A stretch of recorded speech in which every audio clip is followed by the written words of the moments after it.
Good evening, everyone. Welcome to this regularly scheduled Township Board of Supervisors meeting. Our first item will be a pledge to the flag. Please join me. I pledge allegiance to the flag of the United States of America and to the republic for which it stands, one nation under God, under God, indivisible, with liberty and justice for all.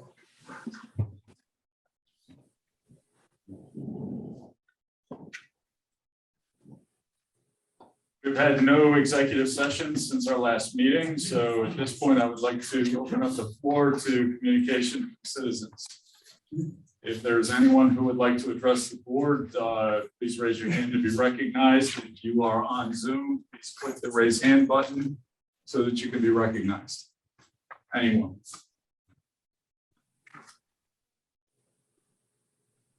All right. So I think what I will do is there are two things that I would like to move forward this evening.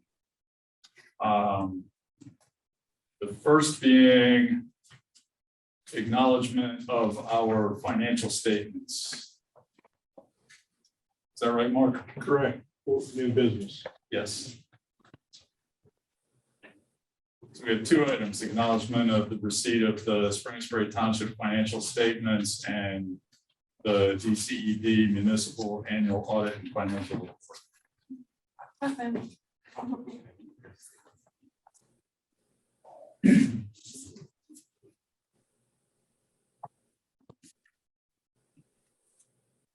right, good evening, everyone. Good evening. I think everyone knows me, but Krista Gardner, partner at SEK. You've seen me here before and have heard my spiel, but wanted to go through kind of an overview of the audit results for 2021. I just handed two items out to you. The big packet with the white page on the front, those are the full financial statements of the township. I'm not going to go through those page by page, but I am going to go through if you have a printed, unless you really want me to. We'll be here for hours. I have the printed PowerPoint presentation with highlights that I'm going to run through here. So as always, some of this stuff is consistent with prior years. I'll point out what has changed, but please stop me with any questions as I go along. So starting on page 1 of the presentation, says responsibilities at the top. So just a couple reminders about how the audit works. So we, as your auditor, are responsible for performing our audit in accordance with generally accepted auditing standards. And we form and express an opinion about whether the financial statements are materially correct, fairly presented, and conform with US GAAP, or generally accepted accounting principles. And that is the accrual basis of accounting, essentially. So we have receivables, we have payables. It's not cash basis. We record our revenue when it's earned. We record our expenses when we are liable. I'm also required to communicate significant matters to you, which I'm doing tonight. Just as a reminder, an audit provides reasonable, not absolute assurance that the financial statements are free from material misstatements.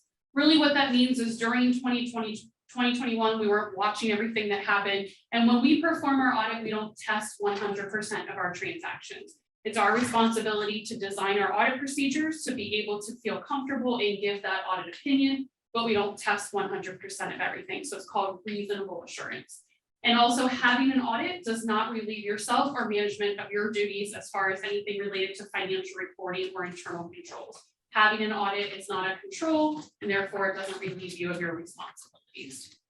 On page 2, your responsibilities as the township are preparing and fairly presenting the financial statements, designing, implementing, evaluating, and maintaining effective internal controls over all aspects of your financial reporting. During the audit, providing us with unrestricted access to any documentation we may need or any people we may need to make inquiries of.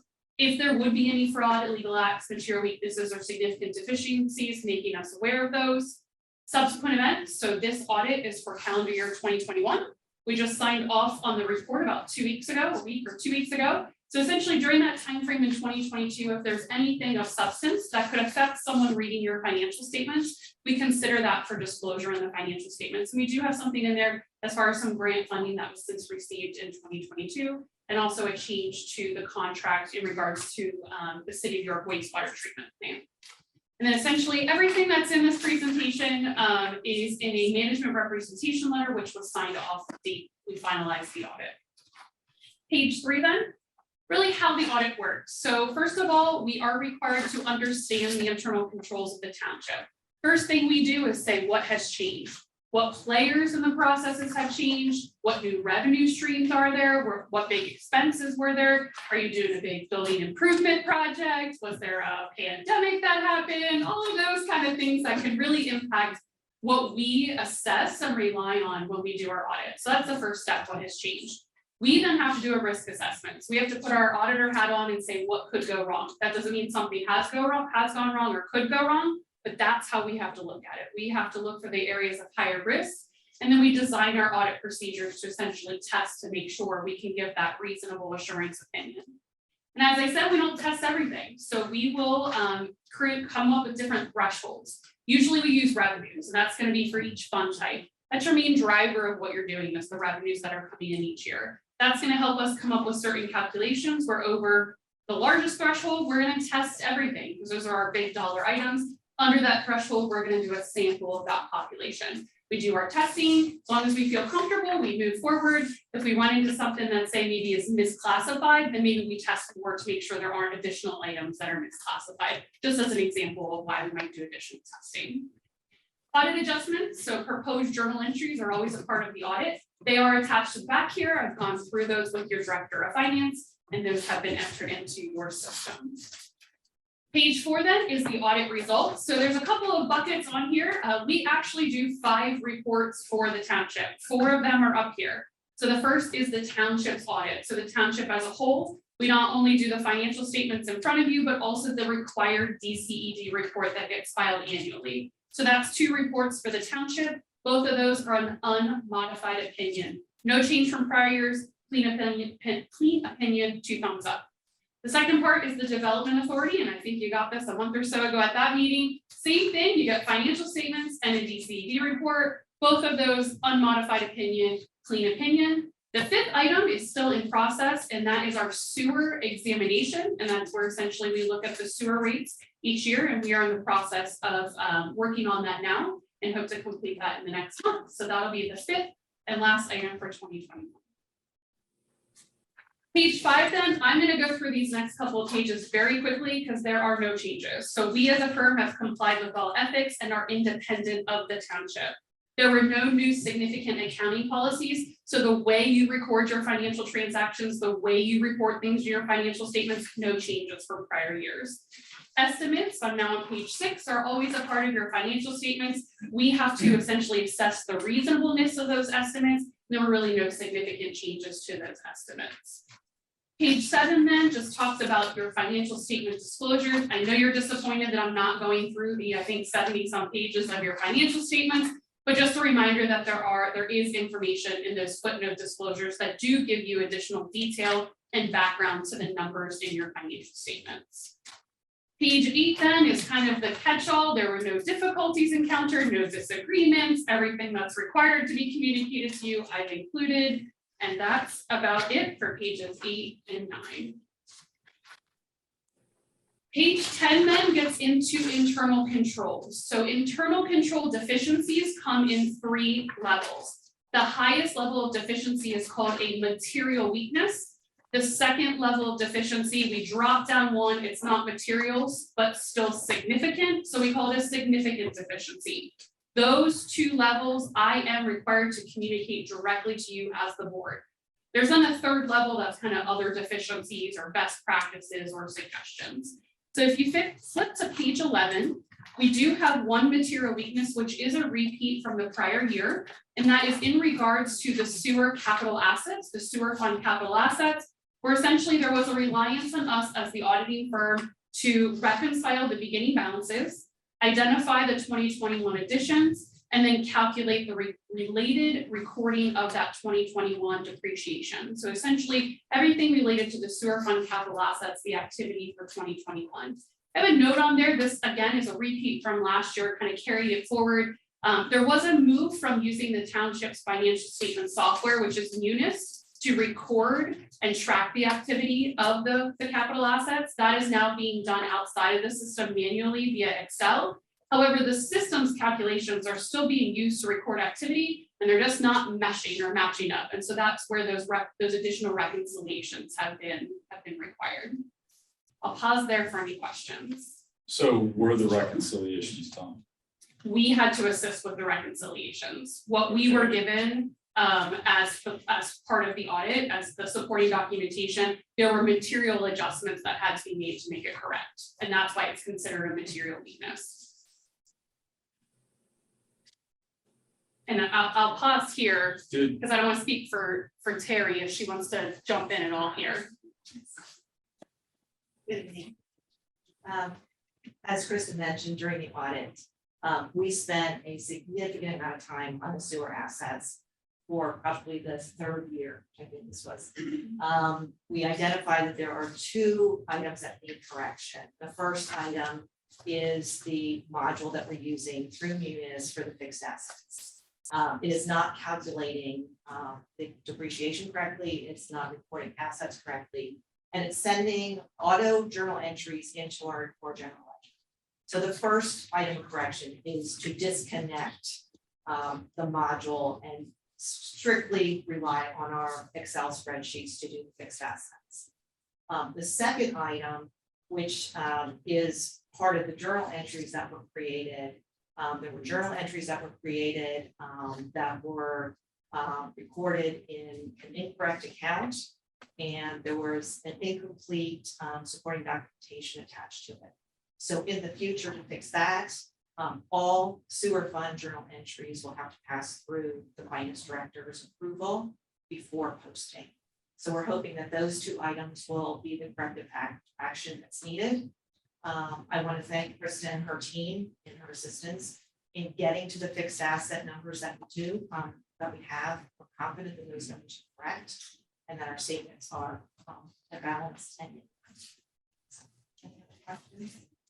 And we've disconnected the Munis module at this time. Mark and I have had that conversation, and yes, it's been disconnected. But we will still have the first half of 2022. That is correct. We still have next year, reconciliation so to we do will for. still Have material. We'll still have a material weakness next. Not if we can get it corrected Yeah, before August. So Okay, you got time. okay.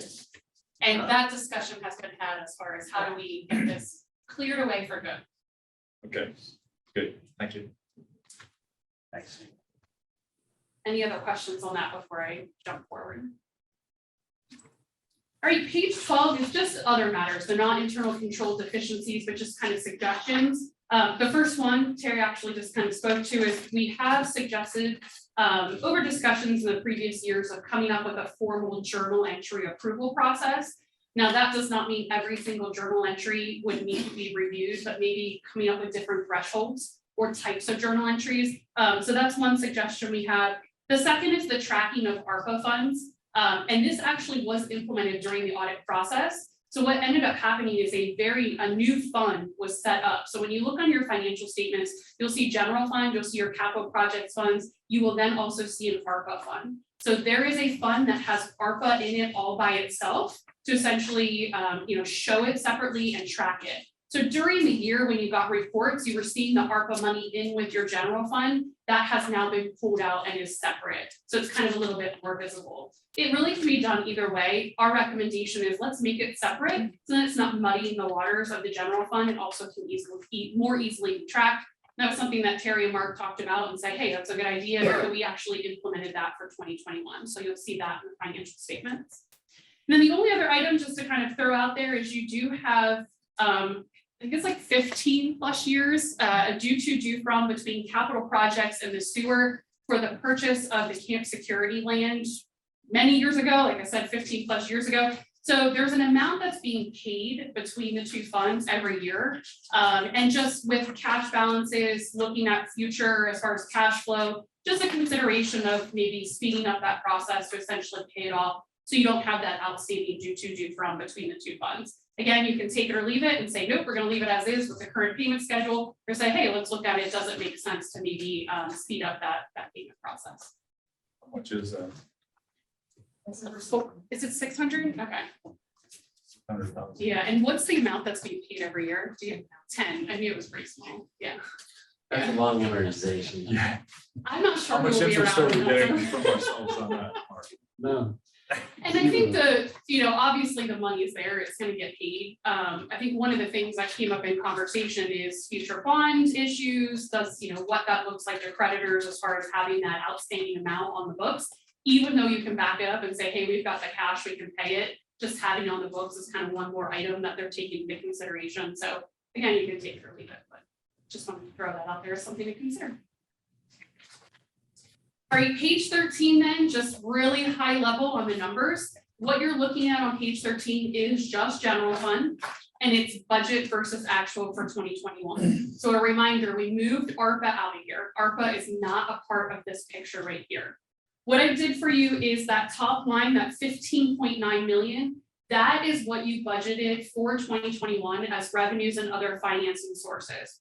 What I did though in that yellow item there is I backed out essentially what you included there is use of fund balance. So you had budgeted a $919,000 use of fund balance in that revenue. So that's really not new money, that's just using the money you had on hand. So I backed that out, just kind of an apples to apples picture. And that really put you to about $15 million of budgeted revenues. And we actually had about almost 18 million come in the door. So it increased about 2.9 million for the year. Casino money, different taxes, it just kind of, was across the board as far as some additional items that came through, but revenues over variance of about 3 million.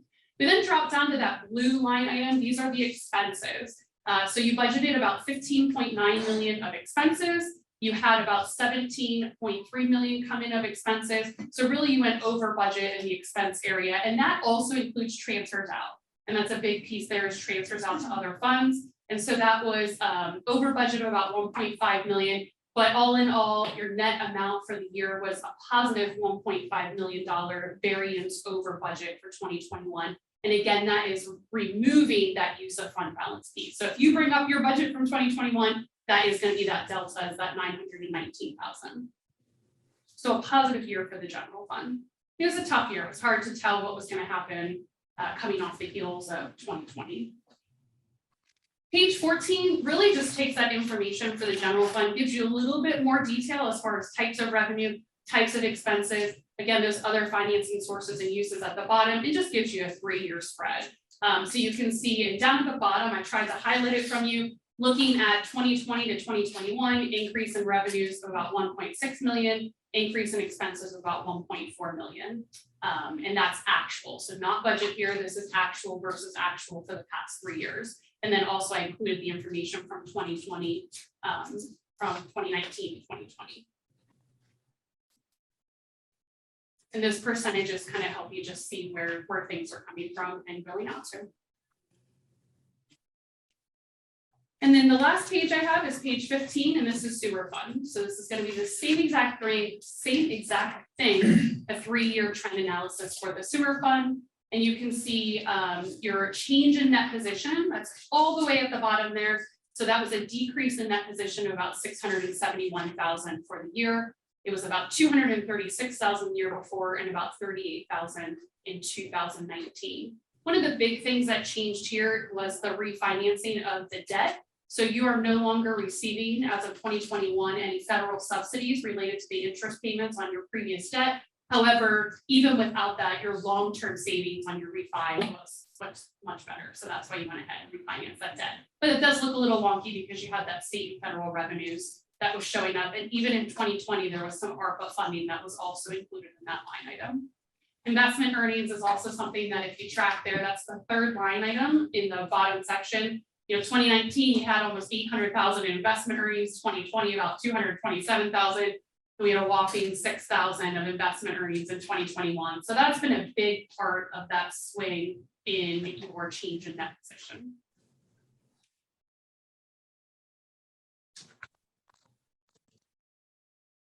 The rest of the presentation then is just all of the journal entries. I wasn't planning on going through those. Again, you've got the full financial statements here. I do expect everyone to read them. There will be a test later. Just kidding. But if anyone would have any questions on any of the disclosures, obviously you can ask Terry and then she can pull me in as needed. But that's all I have. Any questions for me? Any questions? Again, on the sewer fund, the depreciation as stated here is the effect of all the restatements. Correct. Journal entries Yep. for all 3 years. Everything is, yep, in there.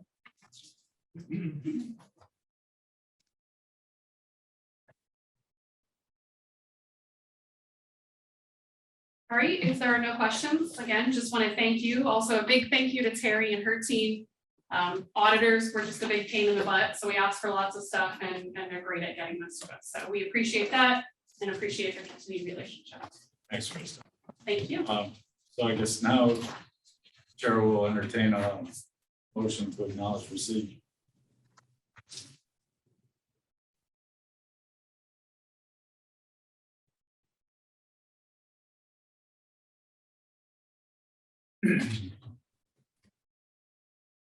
Mr. Chairman, I move to acknowledge the receipt of the Spring Township financial audit to include also the municipal annual audit reports for DCED.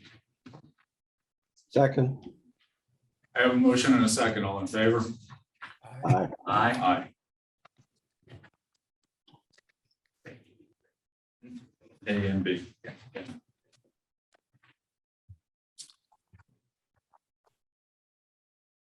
Okay, also, since I have a group here that has been here since about 6:30, I would like to move that forward for discussion as well.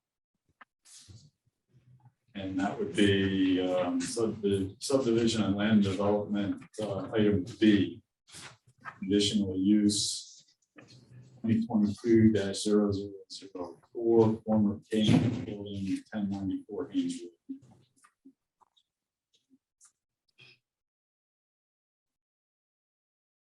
So now it's our turn to discuss. Okay, right? Mr. Chairperson, this is the conditional use application. We just had the hearing from 6:30 till 7. This is a project that will be a reuse, if you will, of an existing facility, which is the old Kmart building, and putting in a laboratory with well span and also providing for some on-site medical service as well. This has gone to the planning commission as the applicant had relayed prior to coming to the board of supervisors. Planning commission did recommend approval of this conditional use application along with the 6 waivers. I know the document that you were provided by me has 5, but with that said, it appears that there were 6. And whether they withdraw one or not, or meet that requirement, that'll be your decision to make. But with that said, the staff, as was reiterated, worked hand in hand with the applicant in assisting in preparation of the documents, if you will, in the sense that we provided guidance as they were moving through the process. I did go to the on-site visit. The municipal engineer was there. I believe the township manager was as well. So we did have an opportunity to see the site firsthand, and as a staff member and the director of community development, I think this is a great reuse of this facility, and think that the township will be served well by this type of development occurring in a building that is currently vacant. So with that said, any questions you have of me and or the applicant, I'm sure they're happy to answer that. Maybe the municipal engineer may have something to say as well as the township manager in regard to the project.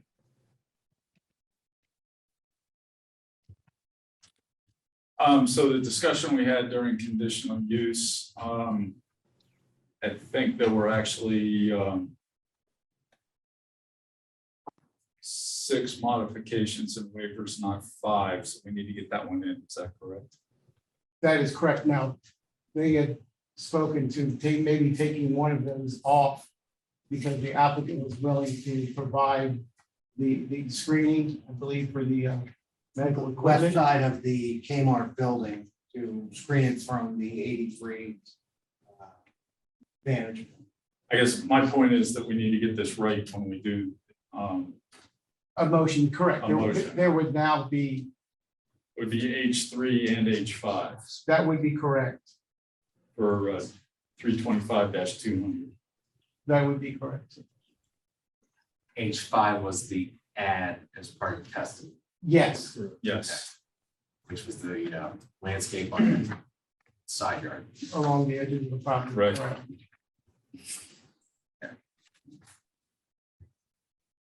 So then the motion here would be to approve the conditional use as well as grant the modifications and waivers as requested. And then there are some conditions of approval. That would be correct. There's 2 items listed there. And does there have to be a condition on here of a bond or something to do the work? In the discussions we had with the developer, both in the field, as we said, when you do the conditional use, that there's no land development after that.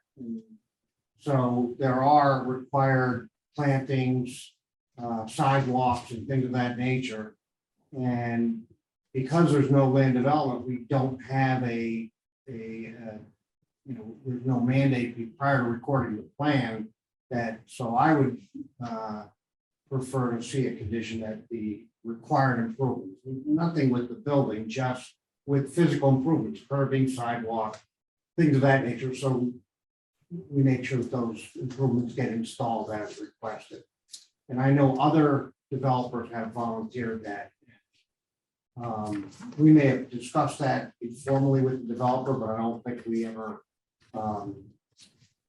maybe Mr. Minnick can shed some light on a guarantee. Yeah, we would certainly understand that concern, would have no problem with the condition relative to bonding. We absolutely intend to carry out our obligation for improvements. Thank you. Nice. So I'm a little curious why that's coming up now. Because it's not a land development plan, and the procedure in both the zoning doesn't, I scoured it, doesn't permit for it, but the only way you're assured of getting improvements as promised on a plan is if they're financially guaranteed. So what are we talking to be actually bonded? It would be the parking lot. Landscaping, the benches, the, change in curbing, nothing with the building. I don't want to have anybody think that, oh, we're going to make sure that they provided architectural appearances of the building. That's what they're going to build, and that would be related to building permit. But what I'm talking about is any of the site improvements, like demolition of paving. They talked about, they're going to reduce the impervious by a percentage. So that would be any removal of pavement, any placement of curb. And then the thing that when we met in the field that we were interested in, not originally on the table, was the sidewalk up along Washington Avenue. There's one there, it's pretty old, but it would connect to the new sidewalk on Haynes Road. So we now have a brand new continuous wider sidewalk with the grass buffer that we require. So those are the things that would be fine. So we'll have a plan and we'll have these waivers and or conditions of approval. There's no recourse to the township if they don't put these in without bonding. I don't know how we would force their hand other than to complain and litigate and things like that. It's often easier to have a guarantee in place. Potentially, you could put it to the building permit as condition. Art, I don't mean to interrupt. No, same thing, you could hold this CO. The certificate of occupancy. So that's a tool as well. It is, you can put We've had that conditions. discussion in the past, and I decided that was not effective in some of the situations we run into. It has limitations. I think that the group here has already agreed that they would financially secure the improvements, so I don't know that we need to have much more discussion on this. Yeah, and then the other condition that Mr. Luciani raised, because that, I'll call it the bank parcel, is yet going to be developed at some point in the future.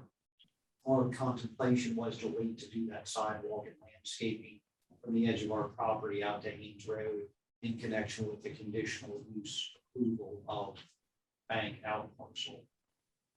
If Mr. Luciani and the board would prefer to us to do that now. We don't really want to, but we will. We want to be flexible, we want to make concessions. And I guess I would just reiterate, because I know there were some concerns about the impervious surface area. We did some off-the-cuff calculations. If we try to get to 90%, it would wipe out 50 spaces, which would put us below the parking requirements we have. So that throws us into another problem. So we're happy to accept a bonding condition.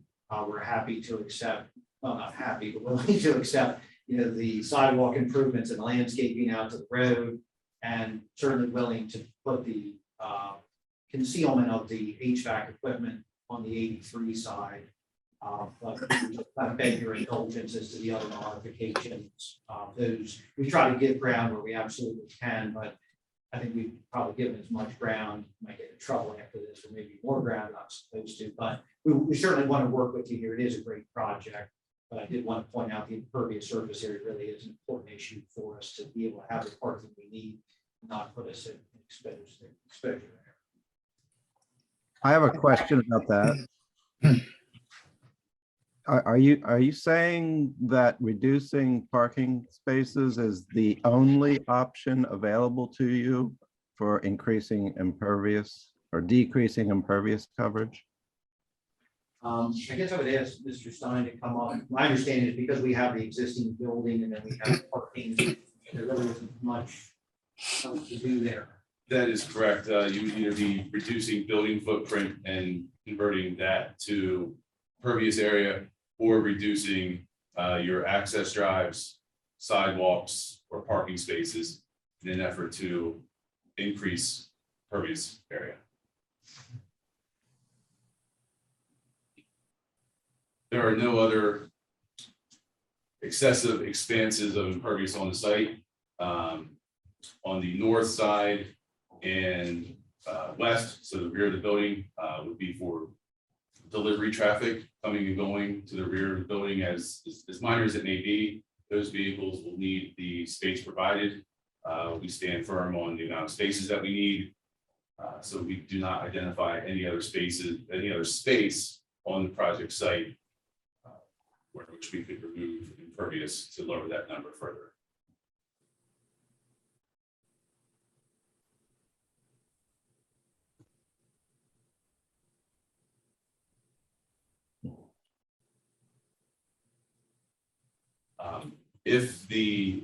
So we are providing, just to note, the landscaping, we're providing trees that'll grow to a nice size and maturity.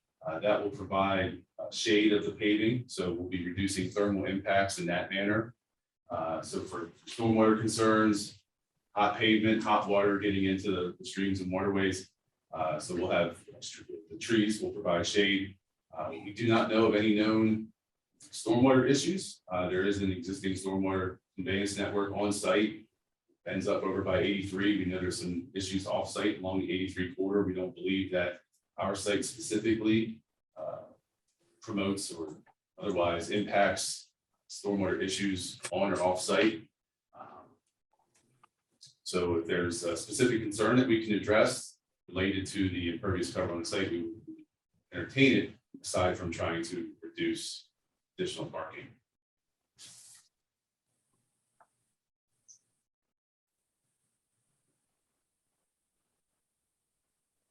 Comments? Mr. Bishop? Mr. Cox? My only comment is from a retail real estate perspective. It's a terrific reuse of an antiquated building. I think it's going to be very good for the township. No, Do I wish they could create some more pervious surface? Sure. But from a business standpoint, it makes sense to do what they're asking for. Thank you. I just have one meeting comment, and when we had the field meeting, which I think was one of the few times we actually followed 100% procedure for the conditional use, there were numerous conversations going on. Tim Kinsley was on site, people from Wellspan were there. And our hope, and I realize, our hope was to get that sidewalk so that there's restaurants at the shopping center across the way. There isn't. And our hope was to get them a new sidewalk out to Haynes Road so that they could potentially eat at that facility across the street or walk down to Mount Rose Avenue and go to those other restaurants there. But and Tim Kinsley, I'm paraphrasing, he was the one that said, yeah, I think we could replace all this sidewalk, and get you from the back of the store up to where PennDOT improved that area. And if you think about it, even employees from the assisted living facility would have the use of that area. So I know you're not asking my opinion, but the field discussion was that they were going to create that pedestrian path. Just adding that to the discussion. Yeah, if that's helpful, absolutely, we'll do that, understand the desire, and then there'll be more again with the conditional use when we find the right tenant out front there. So how do we incorporate that sidewalk matter here in any resolution? Is it necessary? Is it I part thought of the plan had it, Mr. Worcester. I thought It we is, had it it. is not represented on the plan out to Okay. Haynes Road, so we would entertain a condition of plan approval to include that. It is a comment in your review, your latest review letter. So you could either just make it a standalone item or pursuant to addressing the comment as it's presented in your review.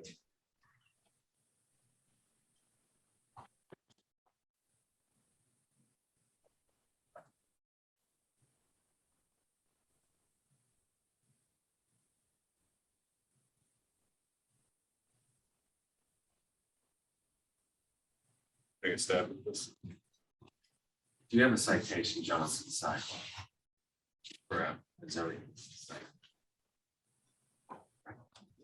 The town center talks about those pedestrian paths, but Mr. Worcester, I would say that they are providing sidewalk along Washington Road, but our goal is to get that pedestrian connection that connects to both Haynes and the intersection of Haynes and Washington would address that. So your concern was that that would be working on that future site, and your preference would be to do this section right here when this is developed. That's correct. Rather than doing it as part of this right now. That's correct. I'm okay. I actually am too. Yeah, I mean, there's no question, and that's why we laid it out, because we are gonna have to come back and definitely gonna have to go in the future. It does include so we are improving with ADA ramps all corners of the property, and we are proposing a crosswalk across Washington. So there will be pedestrian access, and there is an existing sidewalk there. However, It's just not, you could come across and get to the signalized intersection. Correct, it is a 4-foot wide sidewalk as opposed to the 5. There would not be any benches immediately, street trees or street lights for that approximately 150 feet of property. are you gentlemen okay with it?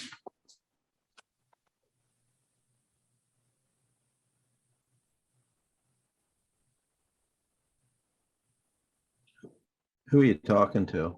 You. I need one of you. You, Don. I'm okay with it. Okay, we don't need you, Don.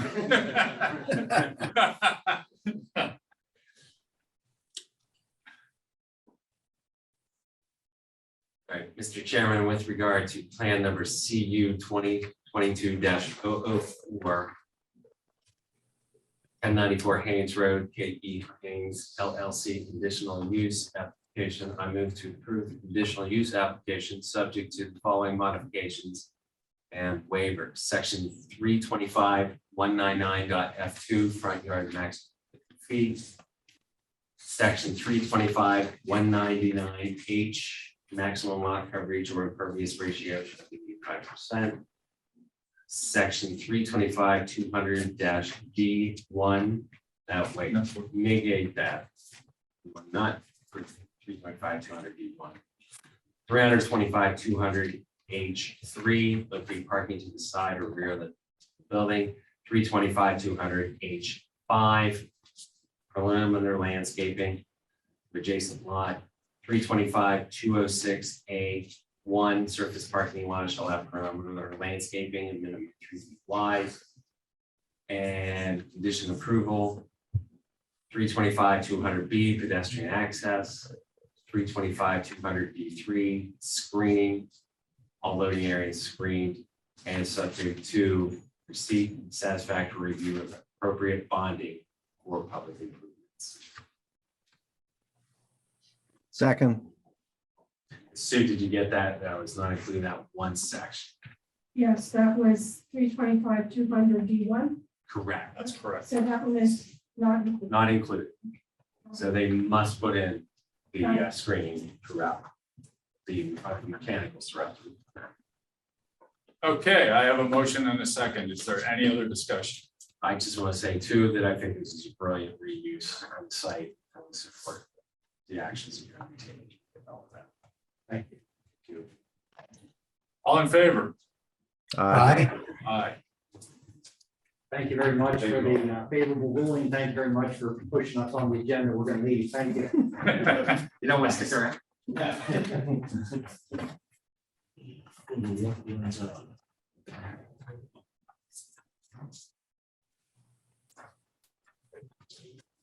Okay, where did I leave off? We didn't do engineering reports, did we? No. Diana? Make up some ground. Good evening, gentlemen.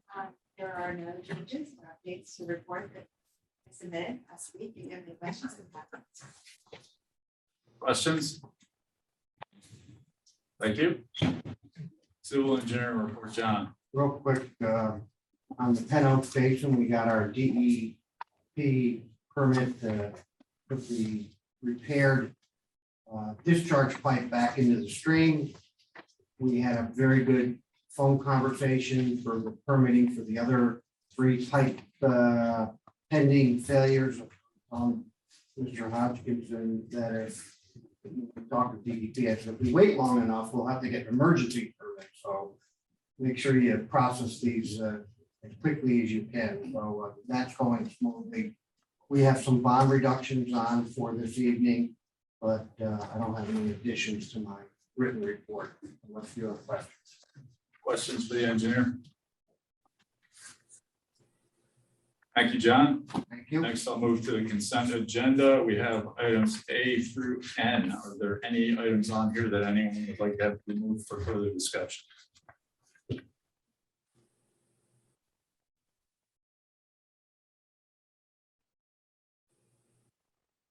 Chairman, I move to, oh, sorry, go ahead, Don. That's okay, go ahead. I move to accept the consent agenda items A through N as presented. Second, I have a motion and a second. All in favor? Aye. Aye. Aye. Okay. Bids, proposals, contracts, and agreements. We have authorization to advertise bids for residential trash. Mr. Chairman, the current 5-year contract with Penn Waste expires at the end of this year, end of 2022. I'm requesting to advertise for bids starting next week with an opening on July 20th to present the results to the board at the July 26th board meeting. I did make some changes to the contract. Most notably, there's really only 2 contractors that service the York area, and it's Penn Waste and Republic Services. I met with both companies on several occasions and asked them repeatedly, what can we do to be better, get the best price. One of the things that they offered, and I did add to the bid specs, is large item pickup would be the residents' responsibility to call the schedule when they want an item picked up. That'll save, now they have to drive up and down every street looking for the items. That'll save a lot of time and effort, labor costs, fuel costs, if they know exactly where to go. Most municipalities in our area have that currently, where you have to call the schedule.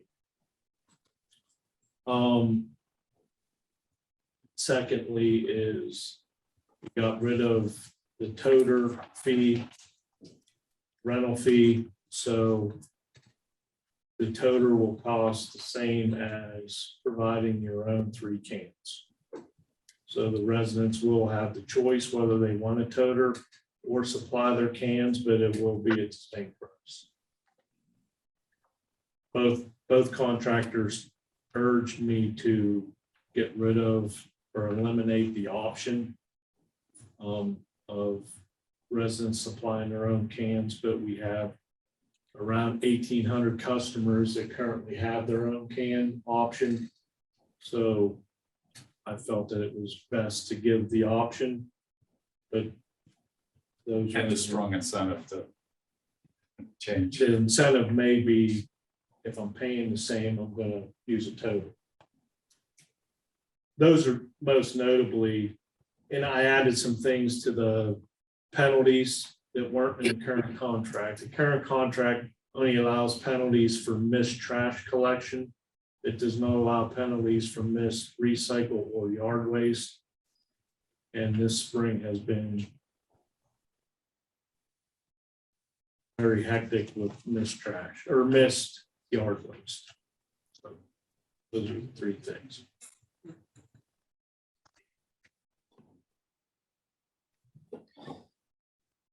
So you're asking for authorization to advertise bid. Correct.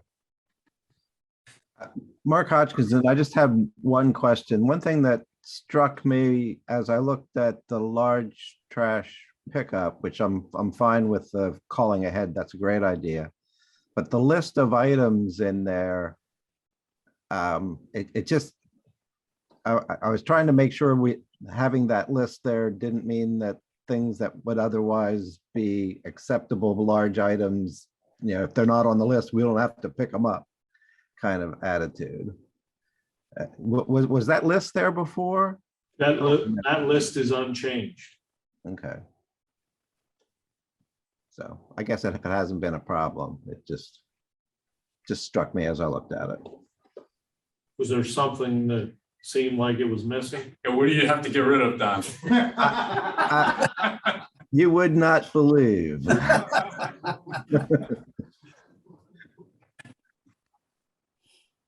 Yeah, no, I don't have anything specific, and I couldn't think of anything. It just seemed, I'm always nervous about a list. Yeah, I agree with you. But if there's not a problem, let's not create one. I have not heard of a complaint saying they didn't take this because it's not on the list. Right, yeah. Okay. I'm fine.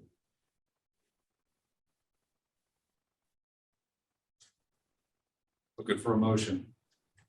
I move to authorize manager to advertise for bids for residential trash collection. Second. Motion and a second, all in favor? Aye. Aye. Aye. I do want to thank Charlie Stewart for his involvement in Thanks, Charlie. meeting with me.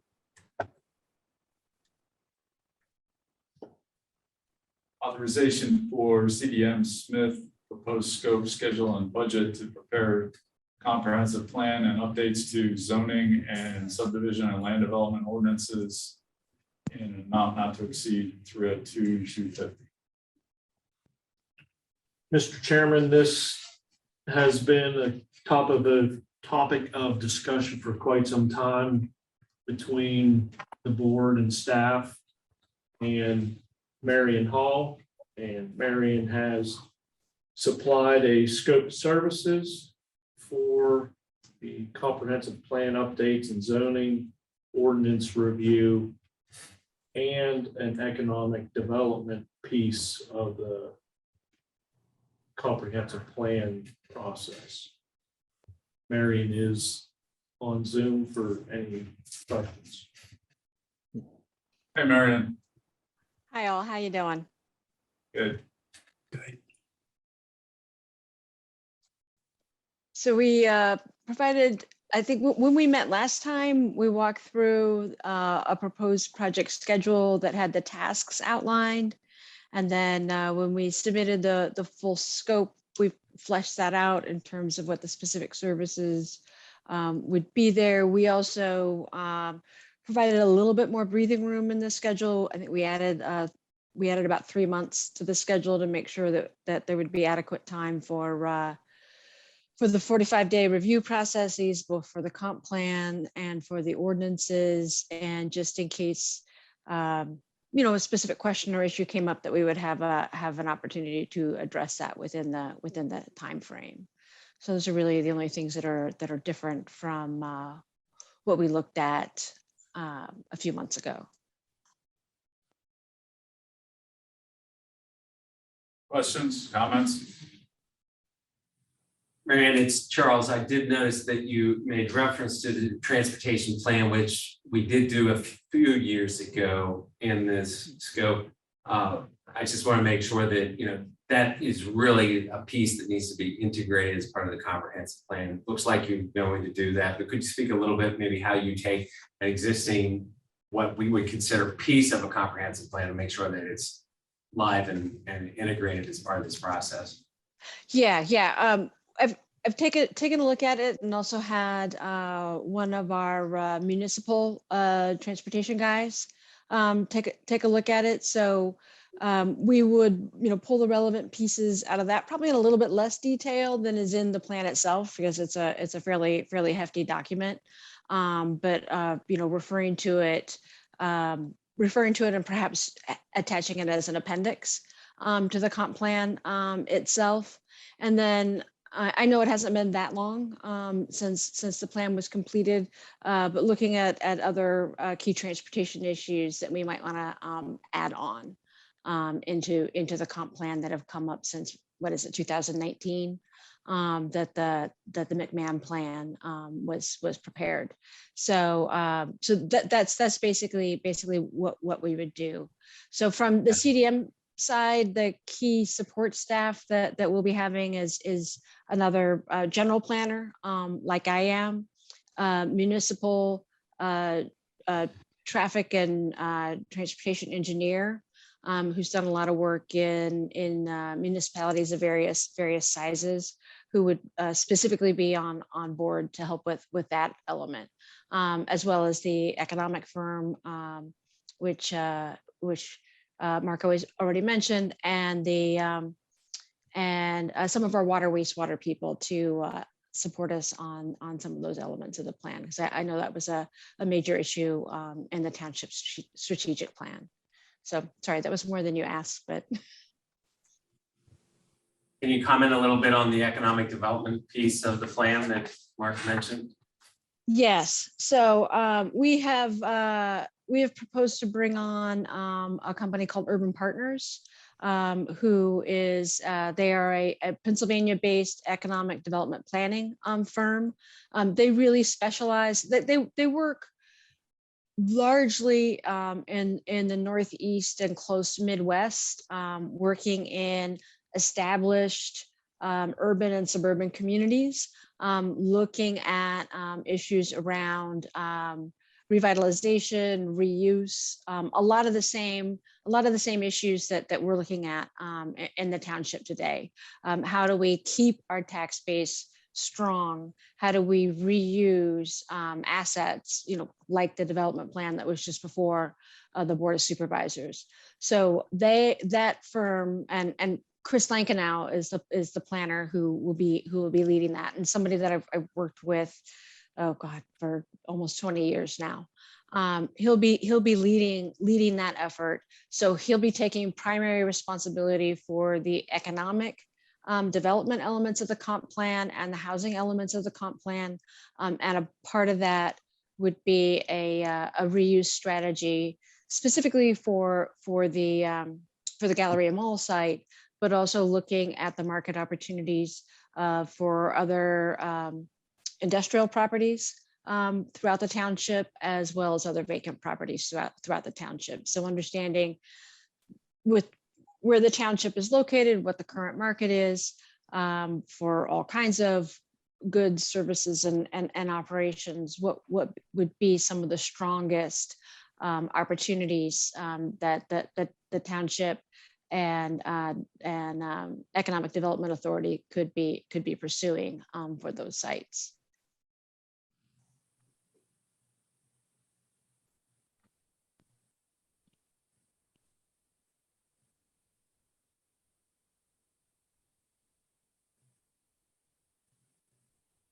Marion, I have one little suggestion concern. One of the things you recommend is in your community outreach, your task 3.1, to move to an online survey, which makes a lot of sense to me.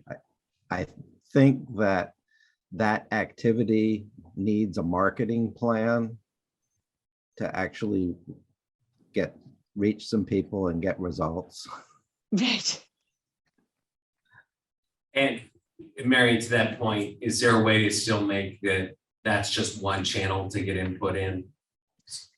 It is definitely one channel, but I think there are people who will respond to a survey who won't necessarily, who go onto the township website, respond to a survey, who won't come to a meeting or other things. So it's a good way of reaching a different market. I do think we need to do some outreach to let people know that that's happening. Local newspaper articles, an article, and timing it with a township newsletter so that there's outreach about that. If there's an opportunity for notice of the website to go out in utility bills, which would also ask people if they don't have access, and I know that internet access within the township is pretty high, but for people who don't have internet access, if they wanted to get a paper copy of the survey, so that we could mail the same thing to them, and they could mail it back. Marion, would this also include a social media campaign? We have not, beyond piggybacking onto the township's website. We don't have an extensive social media campaign included in this right now. It is definitely something that we could do, though.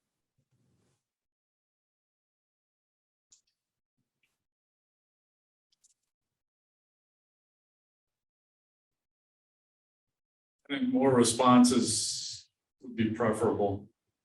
Absolutely. I've also had concerns in the past about how questions were phrased. And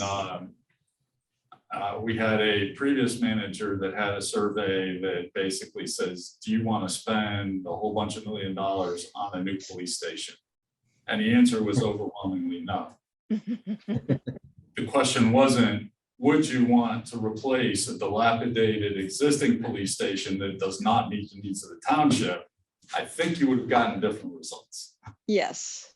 Yes. So I think appropriate questions are also extremely important to getting appropriate answers. That is a critical element, and an example I'll give is a township that I worked in not too long after I was working with Springersbury's comprehensive plan and zoning ordinance last, where basically the entire township was like, we have 10% land left that's still undeveloped. We want all of it preserved for green space in perpetuity, and that was the message that was coming out, and we had to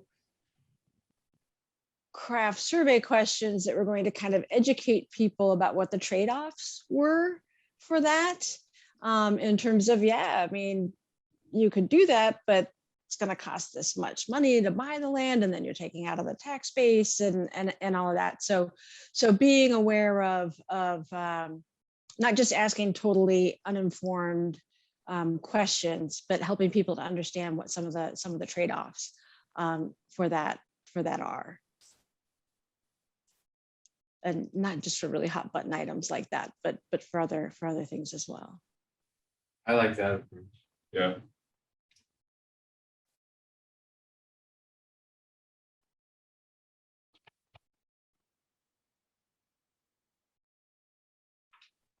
Questions, comments? Mr. Cox, I can't see your smiling face. I have none. Marion, Marion, I have no questions. No face. Marion's always done a good job. This is honest.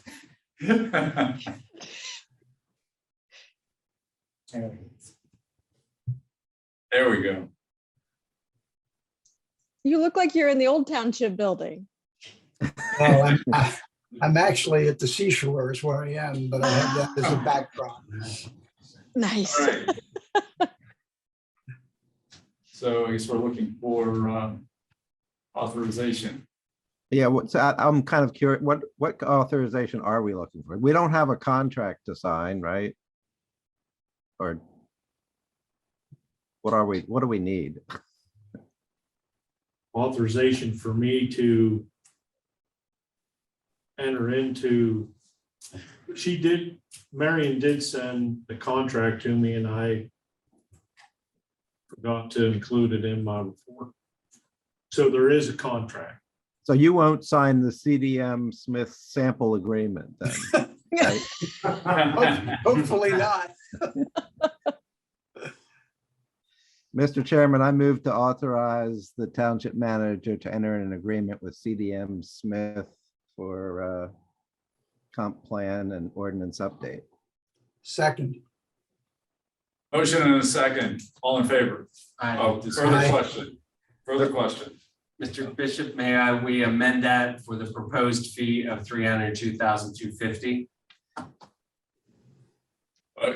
I trust the manager. To negotiate a better price. Yeah, I trust the manager. If you don't, then we can do it. Okay, all right, good point. Good point. I withdraw my amendment. So we're not including the amount in that motion. We are not. So I have a motion and a second. Any further discussion? All in favor? Aye. Aye. Aye. Thanks, all. I'm very much next looking week- forward to working with you all again. Excuse me, I'm very much looking forward to working with you all again. as are we. So I'm very excited. Marion. Authorization for township manager to enter into an agreement with PA Department of Human Services to become a low-income household water assistance program vendor. Mr. Chairman, quickly, this is a program through the Department of Human Services where it's no extra work for the township, but it enables a qualifying low-income resident to partner with the Department of Human Services to pay sewer bills, past due sewer bills to the township so they don't have their water service terminated. The payments, if we become a vendor, the payments come directly from the state to the township. We are not approving or we're just a vendor.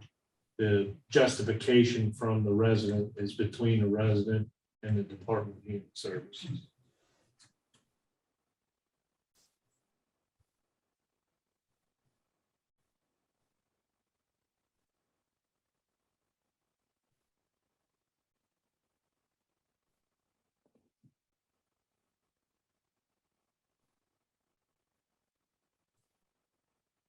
Charlie, have you looked at it? I did not send it to Joel. Do not.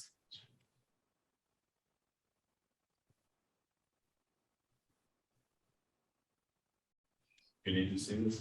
I don't think so. At least the township gets paid. Yeah.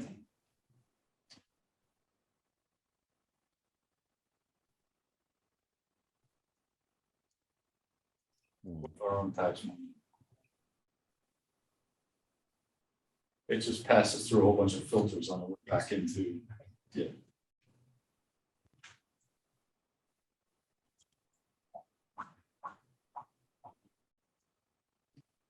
Comments, questions?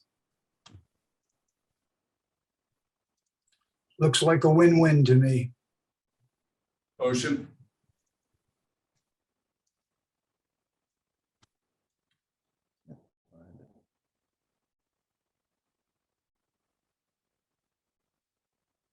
Anybody? I move to authorize the township manager to enter into an agreement with Pennsylvania Department of Human Services to become a low-income household water assistance program vendor. So I get to say LEWAP. Wow.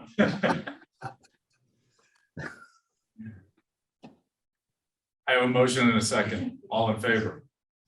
Aye. Aye.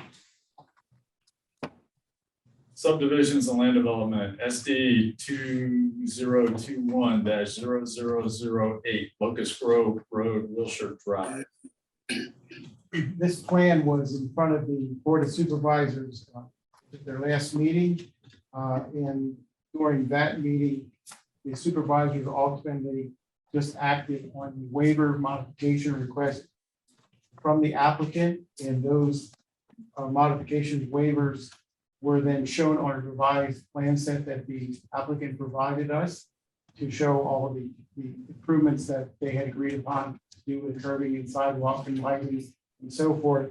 And so there was a subsequent review that is with the supervisors tonight, as well as went to the applicant, and it lists the 9 conditions that we have found that we would like the supervisors to take into account this evening in a potential motion. Mr. Johnson is here representing the applicant this evening to provide some more commentary, if you will, and context to the plan itself. This is one that it's taken a while to get to this point, but this particular development is one that ultimately the staff is supporting, but with the conditions that are attached here, as well as then taking care of all the other fees and administrative things that need to occur prior to the recordation of the plan and then executing it through the construction elements of the project. With that said, I'm going to turn it over to Mr. Johnson. Good evening, everybody. Thanks for letting me come back before you tonight. I'll try to be brief. Again, I was here a month ago. We discussed those waivers. We've since gone back and revised the plan to add sidewalks along Locust Grove and Wilshire Drive. Randall's summary, we agree totally with the conditions. And if the board is so inclined, would appreciate a motion to conditionally approve the plan. There is one question I guess I had to staff and as well as this board regarding the highway occupancy permit associated with the project. If you recall, we have lots fronting along Locust Grove Road, and they would need PennDOT highway occupancy permits, minimum use driveway permits for individual driveways and a shared driveway. I've got correspondence that I can leave with you tonight that that indicates again that they have reviewed our permits and found the design acceptable. However, as I mentioned, I think at last meeting, that they would like individual deeds, prepared for these 3 lots that are involved, in the 4 lots that are on the joint driveway. So for the 3 lots involved. That being said, I've got a plan note, note 20 on the plan that has the standard HOP note that protects the board that highway occupancy permits are required. And then note 29 has been added to the plan. And that is in regards to the culvert extension that's necessary at Locust Grove Road, Wilshire Drive intersection. Again, we're proposing to bond that improvement. That would be done in the name of the township. It would be the applicant actually for that, in separate side agreements drawn up for that culvert extension. And again, that's necessary because of the sidewalk that you desire along Wilshire and Locust where they intersect. So what I'm getting at is we would like to set those conditions, put bonding in place, have the notes on the plan that would enable us to go ahead and after we meet these conditions in the plan summary that's before you tonight, to record the plan and actually get started with construction, and while we run parallel with getting that culvert extension permit in the name of the township, that's necessary to install those future sidewalks. And that's part of our tracking sheet here tonight, is that a note to 20, or a general plan note 29 is that we need a PennDOT agreement to be completed with regard to the development of Pike culvert extension. So that's incorporated. Eric, does that cover it? Right, and I just want to say the timing of it is our interest, just to try to get this project moving. Sometimes those type of permits from PennDOT can take several months at least to get. So what we're saying is the notes on the plan regarding that pipe extension, again, you'll be the applicant for that.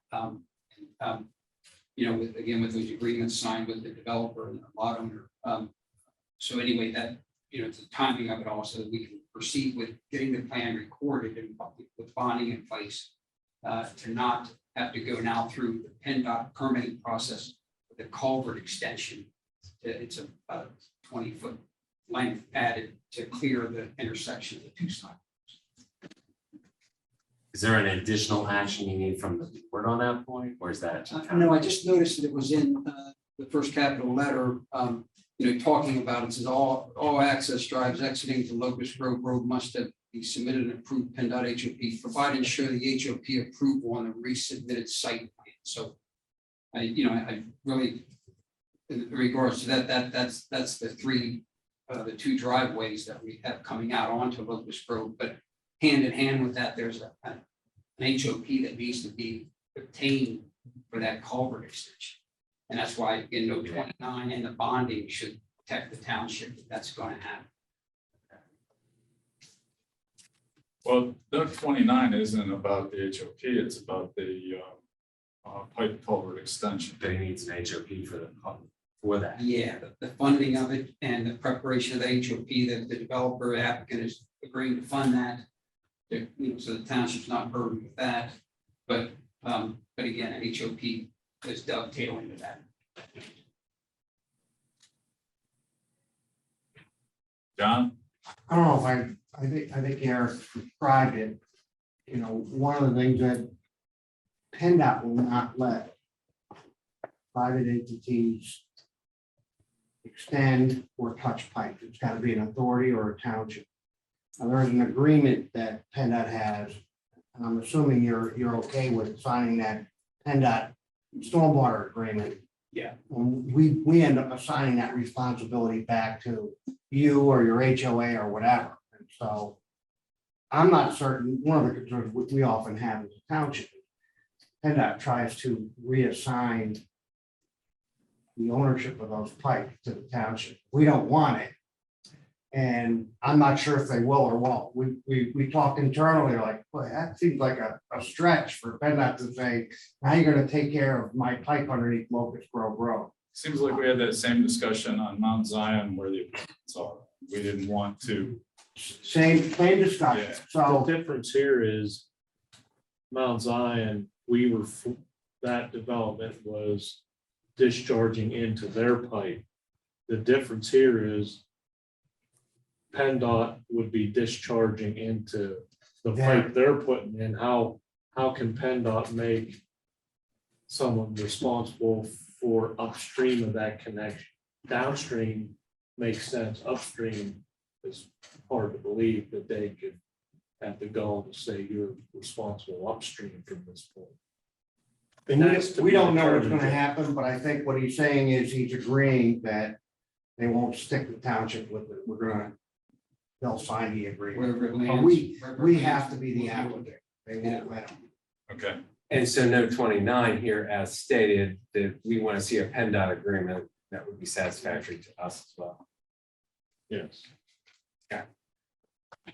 You're gonna see that on every pipe that connects to PennDOT system from now on. You mentioned did you mention note 30? I just mentioned, no, there is no note 30 on the plan, note 20. Note 20 is the standard Okay. PennDOT HOP plan requirement. I heard you say Understand. 29 and I thought you said 30.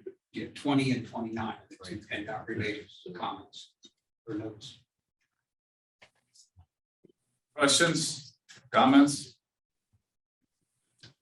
Mr. Chairman, with regard to plan number SD 2021-0008, Locust Grove Road, Wilshire Drive, I move for approval of the plan subject to the following conditions.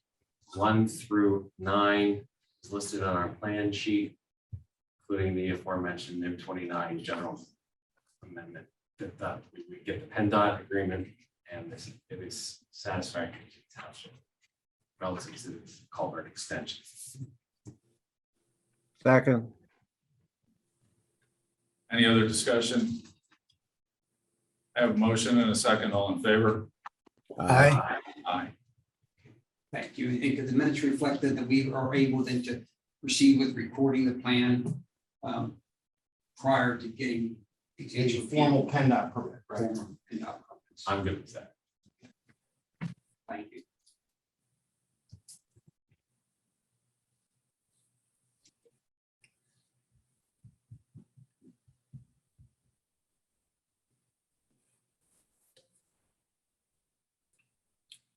Okay, now we're at Mount Zion Commons LLC mixed use zoning district and town center overlay text amendment. Responding to the Board of Supervisors here, this is a formal application that we have received on behalf of the applicant, Mount Zion Commons LLC, to amend the township zoning ordinance. This has been discussed previously as well in the context of the comments Ms. McNeil has made to the Board of Supervisors in past meetings. And this particular application obviously formalizes that, indicating the provisions in the ordinance that they are looking to amend, and for the supervisors to consider in the context of whether it will move forward for the formal review process with the York County Planning Commission, as well as the Springersbury Township Planning Commission. And obviously, Ms. McNeil is going to explain this evening what the ordinance provisions that they are proposing to have amended. Again, this is for township wide, it's not specific to this project. However, there would be applicability for this potential project with these zoning ordinance amendments. With that said, I'm going to turn it over to Ms. McNeil. Great, thank you very much. Good evening, everyone. I'm here with Mr. John McKenna again to talk to you about the text amendments. We appreciate staff took the time to meet with us and look at a initial kind of version of the text amendments. We made some changes based on that conversation, and then based on that, filed this formal amendment. We'd like to do a few things tonight with this. Number one, we have basically 4 different components here. We'd like to walk through and talk with the board, explain what we have proposed here. There are a couple places here where I think we're looking for maybe still some feedback from the board. We're happy to try to make any final revisions from the board based on that comment, and then hopefully get some authorization from the board tonight that with any revisions we discussed tonight, you're willing to send it to the Township Planning Commission and the County Planning Commission for their further review of the ordinance. So the first part that we have talked about is the ability to have limited drive-through facilities within the mixed-use zoning district. As drafted here, you could have those facilities if your property had access onto a major or minor arterial. Those are defined terms in the township ordinances. A major arterial is in excess of 10,000 trips per day. Minor arterial is between 3,000 and 10,000 trips per day. And then we also have some drive-through standards that would apply. So the first part that we wanted to talk with the board a little bit about is this issue of, should this be limited just to your major arterials, or would the board prefer to see it limited to the, would you like it limited just to the major, or would you like both the major and minor arterials? And to that end, we've taken a look at and tried to identify, because you may not be aware, what some of those major arterials and minor arterials within your mixed use zones might be here in the township. So based on the ADT information we've been able to obtain from the PennDOT mapping is basically what we've been looking at this point. We've identified major arterials in this township. Oh, and here, John's got some. Yes, so Stacy, that's Sure. just the overlay of the zone, the township zoning map, of course, with notes the areas in which you have the drive-through and guest room facility. Right. So one of the things we'll see that we're looking at in terms of these text amendments are areas where, of course, you'd like to see future potential drive-through facilities limited to, and also kind of in that context, looking at places where you already have those drive-through facilities within the mixed-use zone, as we've already discussed and noted. So major arterials in the township, East Market, Mount Zion, portions of Memory Lane are major arterials, portions of it are minor arterials. Eastern Boulevard, actually, I was surprised at the ADT on Eastern Boulevard, it was pretty high. Haynes Road and Mount Rose. Some of the minor arterials, again, certain portions of Memory Lane are is a minor arterial. Northern Way, Sherman Street, and Pleasant Valley Road. So those are, you know, when we're talking about, do we just keep major arterials or do we add in the minor arterials? The streets that we've identified in the mixed use zone that would maybe be included if we also included the minor arterials are, again, certain portions of Memory Lane. I think if you go kind of, once you get north of the Market Street intersection on Memory Lane, it drops down to a minor arterial. Northern Way, Sherman Street, and Pleasant Valley Road. That's where the drive-through at Heritage Valley is, The, north of. on Memory North of Lane, Route 30 on Memory Lane extended. right. I'm trying to reorient. Does industrial highway get through a mixed use or is that? It does, but we did not have any, we couldn't get any ADT on that because that's not a state road, I don't believe. So we don't have that information as to whether that would be, and I don't know if John has any idea where that might be. That's gotta be high. It is, and I'm gonna tell you, Concord wasn't mentioned, and that's a local road, but I remember from 10 years ago. Both of them are. 13,000, Both of them 15,000. are at a minimum a minor. Yeah, yeah. I would think industrial would be too, yeah, and Concord. Was there a slide? Yeah, Maybe that's what. okay, so that. Yeah, so, good evening, Mr. Chairman, members of the board. The slide that you're seeing here is the focused in, of course, in the center quarter of East Market, where you see the 11 and 7, that's Memory Lane there, intersecting with East Market. So 11 there, of course, is the existing giant gas. And then from there up are all the drive-through facilities within the mixed-use zone. Walgreens, of course, being there at number 2, number 8, the Dunkin' Donuts. And for all the way to the east, you have the Citizens Bank. Subject side, of course, is for the Blue Star.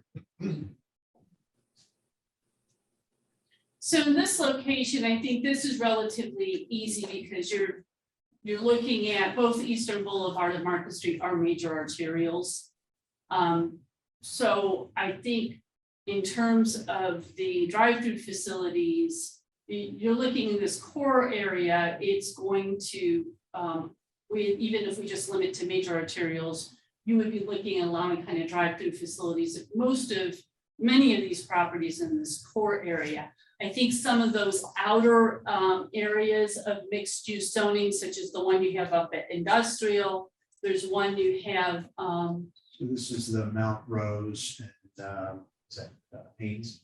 Yeah, Mount Rose and Haynes. Now that area in there is of course 2 major arterials in that location. And you do have some existing drive-through facilities there. Again, direct access onto one of those roads under this text amendment would allow them to have a drive-through facility. I don't know that there are a whole lot of properties that, there are some there that could still have direct access onto, I guess, maybe the arterial, but for the most part, I think to the extent they can have it, they do have it already. Yeah, it's a little cut off there, but number 3 denotes the bank that was part of the previous conditional use application this evening, where the Kmart is. And all the way to the far right, to the east, you'll see, I believe the CVS, which is the drive-through, is just right there at Carroll Road. Mhm. Now, And Carol's a minor. Carroll is not, That's a local. yeah, it's a local, and Edgewood, I don't know that we got any ADT on that. Again, I don't know what sort of, you only have a tiny little bit that accesses. in that Minor location. arterial. I think. That's gotta be more than that. That's gotta be a major. Major, yeah, no, that's probably, Yeah. that's probably major. Yeah. It might be well over 10,000. I know there are 5 turning lanes as you hit the Windsor. But I guess Heritage Hills could potentially have a drive-through. So I guess bottom line question, have you plotted all the zones that would have been affected that would now permit drive-throughs if this text amendment? Every property, you mean? Just to give an overview of, yeah, all of the properties in the mixed use zone at this. That's what this demonstrates. In fact, if you go to the 4th slide and then there's a 5th slide, that'll demonstrate every mixed use zone within the township that this could impact if it met the requirements of the major and minor arterial. To the left here, of course, up on just north of Route 30, that is the is it Pleasant Valley? Right. That's where the Heritage Valley is noted as number 1 there. That's the only drive facility.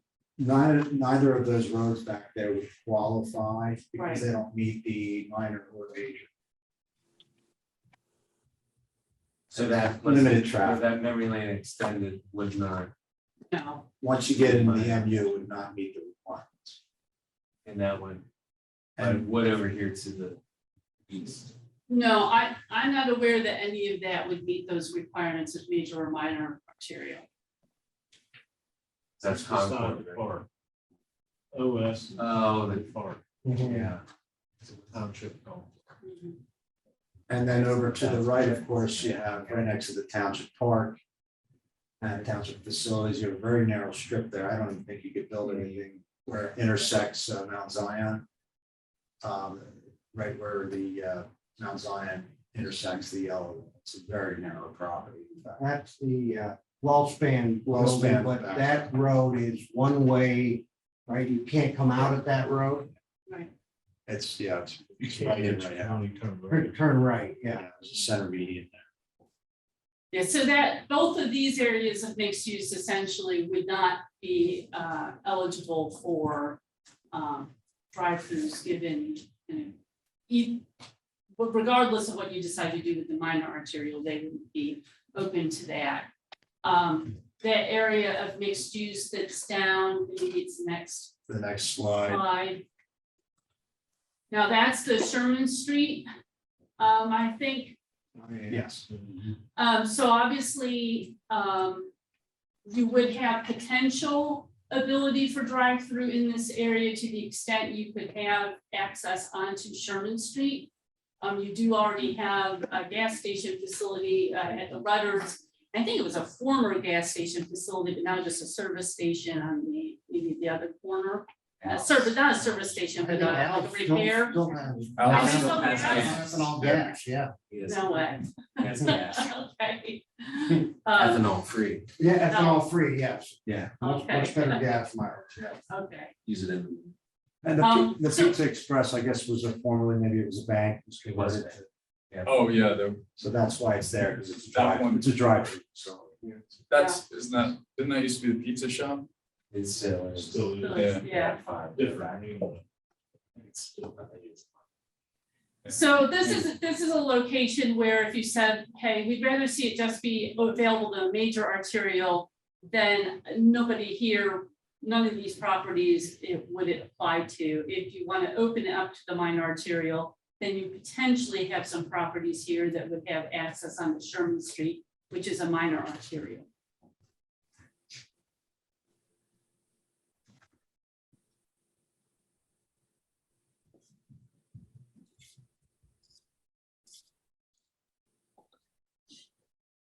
This is sort of a different question. Do we know why we were trying to limit drive-throughs so hard in the past? Weren't you on the board then? I probably was. I think I nodded out that night. I recall the discussion a little bit about trying, Marion, I think gave the steering committee the option of, maybe you don't want to completely prohibit them, and I think that the action was to outright prohibit them, so that's where we ended up. Huh. The drive-through in the context of 2007, 2008 is much different Than it is than in the pandemic times. era. Yeah, So agreed.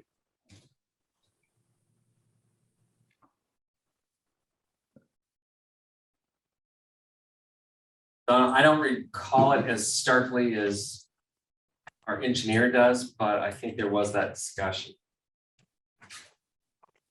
I believe it. I just, what did we have against drive-throughs then? I think it was all part of necessarily the town center overlay to develop different types of businesses in that space. Than Yeah, your I think the chain idea is, drive-through. as I recall it, when you have drive-throughs, you have a difficulty getting pedestrians across the drive-through to the restaurant. Because again, we're coming in the context then of, your 80s and 90s drive-through. When you're looking at this town center, we're trying to create something different with the mixed use zones, which some happen to also be town center overlay. So that was the. Well, and the one thing we're adding from the design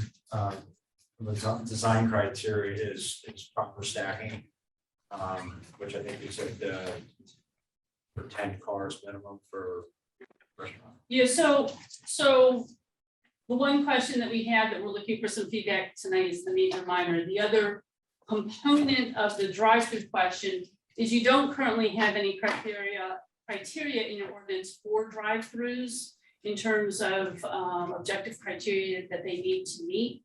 And so we are providing some proposed criteria such as restaurants need to have stacking for at least 10 vehicles and other types of drive-through for at least 5 vehicles. Again, we want to ensure that you don't have cars that are impeding circulation or going out into the public roadway, that sort of thing.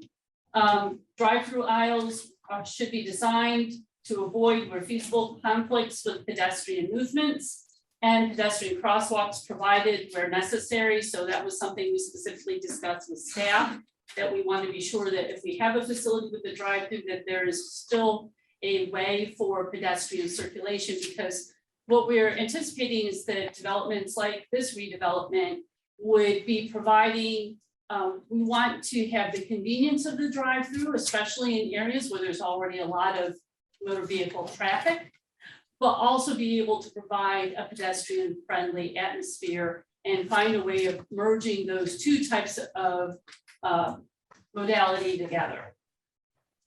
So we have that. We want the drive-through facilities for restaurants to have a bypass lane. So we talked a little bit about that. Older drive-through facilities, sometimes you can get stuck in that drive-through lane. So we want to be sure that you have that ability to circulate around the drive-through lane for safety reasons.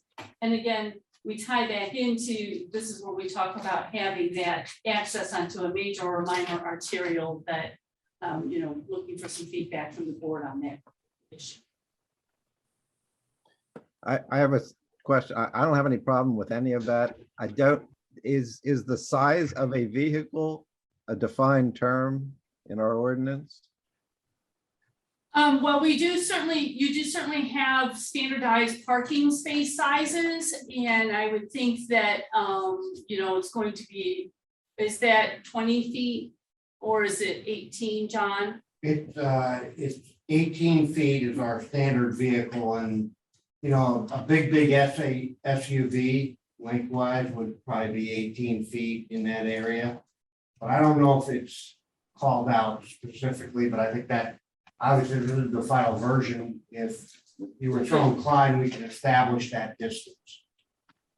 And we were initially, actually, even when we were meeting with staff, we were talking about a queuing, like a distance from the pickup window to the access point. We were running into issues in terms of how do you clearly define that in the ordinance so that people know how to measure that.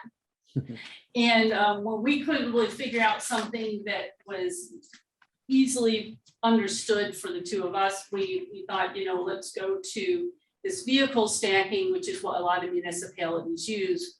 But we certainly could include in it that we have to, you know, use a minimum length per vehicle in determining that stacking.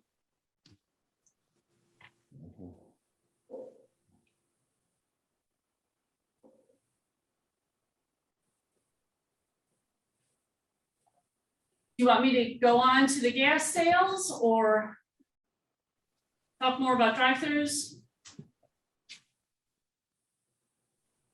I think I'm good. I'm good. Okay. So Just say a Chevy Suburban is 18 3/4.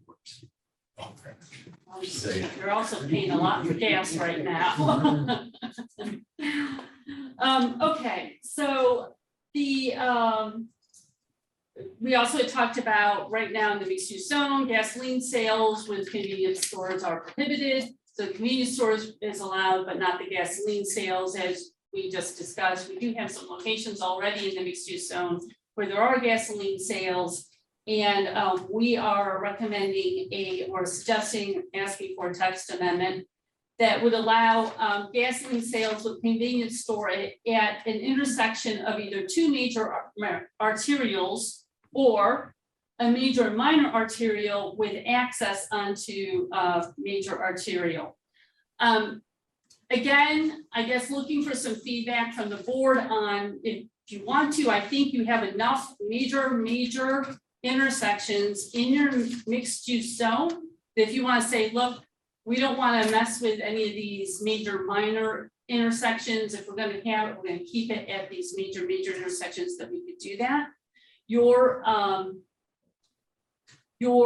major intersections, let me make sure I've got these correct, in the township are east in the mixed use zone, East Market Street and Mount Zion, of course, East Market Street and Memory Lane, where you do, I think you have gas sales there. Eastern Boulevard and Haynes Road, Mount Rose and Haynes Road, where you have the Rudders, and really it's those four. Now, if you added in the minor arterial, it would add Eastern Boulevard and Northern Way. Because Northern Way is a minor arterial, which was very surprising. Eastern Boulevard and Northern Way has the pizza drive-through, it used to be a bank drive-through.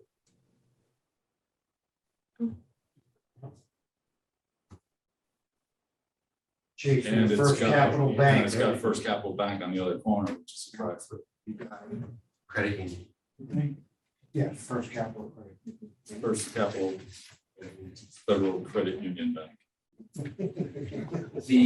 Where's the Sam's gas station? I don't think that's in your mixed use zone, is it? I thought that was commercial. That's probably commercial highway. Yeah. Yeah. So I guess, you know, we just actually, our traffic engineer was just able to get us these intersection information kind of today, and we've been talking about it a little bit. I guess I'd be kind of inclined to say maybe for the gasoline sales, we should take out the reference to the minor arterial and stick with the intersection of your two major arterials. I don't know, you know, whether possibly that's going to open up some other sorts of locations you might not want to have opened up for this. Because there were some local streets that, again, we don't have the APTs for yet in there that, you know, once you have them, they could potentially classify for minor arterial that we're looking at. The only existing gasoline station that you have in the mixed use zone that then would remain, I think, non-conforming would be the Rudders at Sherman Street. Well, and I guess the one that's still on the other side of Sherman Street. Because Sherman Street, again, is a minor arterial, of course, Route 30 is a major arterial, but that would not qualify, that corner would not qualify if we take the minor arterials out of the text.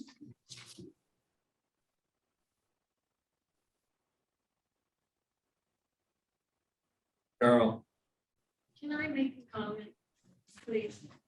You have done exemplary work. I mean, that's wonderful. I have two comments. I've been living in this township for many years. I have watched the traffic grow incredibly, which would be my one concern. My second concern is I've been sitting here and I've just heard you approve a comprehensive plan. And are we putting the cart before the horse here when all this is going to be looked at thoroughly? But those are just my two comments. yeah, and those are good comments. I think the reason we're looking at the text amendment here is because we have a development right now that that they would have to go, could potentially go to the zoning hearing board to get relief, or we can make some changes like this and give ourselves a little bit of flexibility. So we have a couple of options here. This was one that that we asked for Ms. McNeil to explore.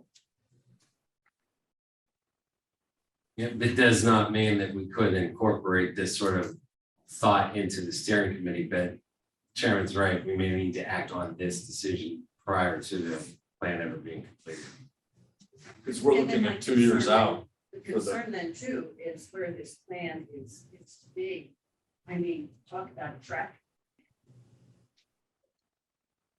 Which is why if we contemplate doing just major arterials for now, it really limits the number of sites that we could potentially do something like this.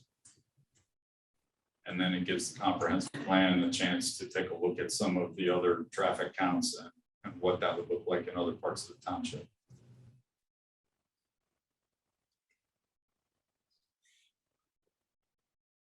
Or alternatively, you kind of strategize which areas do you want to have drive-throughs because you already have existing condition regardless of your traffic count. But I think the question was gas station, we're looking at what was that's it? A pizza drive-through and a Federal Credit Union bank drive-through. And this is town center. This is And this within is the town center overlay. And so we wouldn't necessarily want a gas station back there in that area anyway, so. If we kept it at major for gas, it would be what, 3 locations, I think you said, that have. Yes, I have East Market, Mount Zion, East Market, Memory Lane, and 4, Eastern Haynes and Mount Rose Haynes. So you have gas stations, On all of them. Right? all but one, All but two. Wait. Mount Zion and East Market don't have gas stations. Well, not yet. But the other, 2 of the other 3 have them now. Yeah. Memory and Market and Mount Rose and Haynes have gas stations. And what's the other one? Eastern and Haynes. Yep.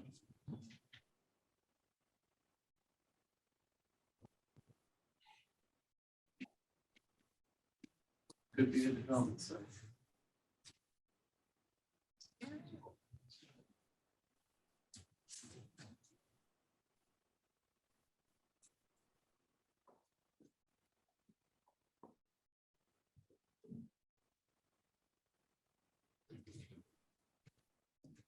That would limit the number of sites we're looking at until we get through the comprehensive plan, which, if I'm looking at our timeline correctly, is about, what, 22 months out? Correct. So from July, so we're looking at 2 years from.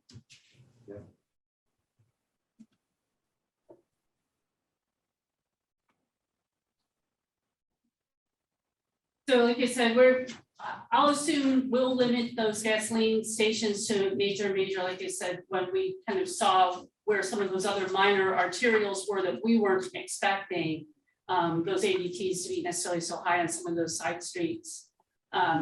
We are definitely, we're thinking about doing that anyway. So I think I'm hearing from the supervisor that you share the concern that some of those other intersections might not be appropriate for those gasoline sales.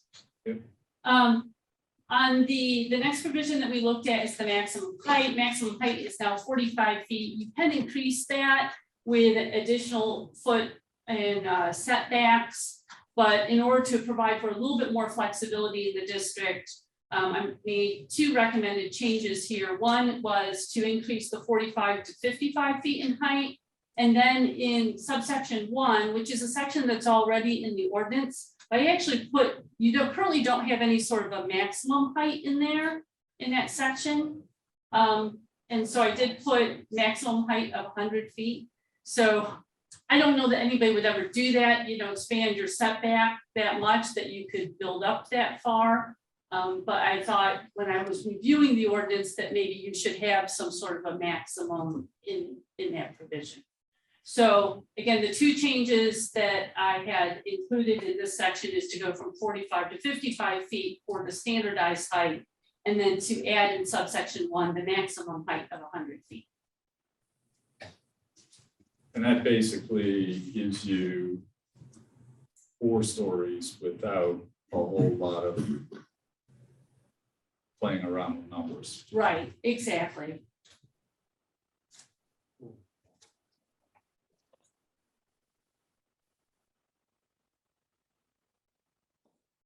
And if you wanted to go to a 5th, you increase setbacks by another 15 feet or so. Right. Because what I found is that and it's pretty typical that these maximum heights are 35, 45, 55. They're at those 5s.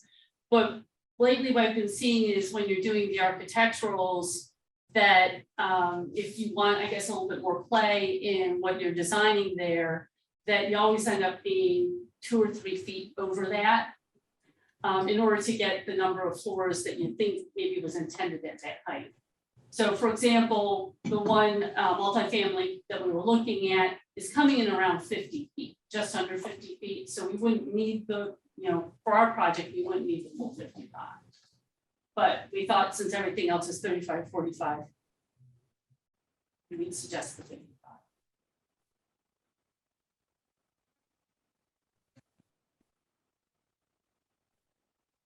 Are there any thoughts or concerns on that one?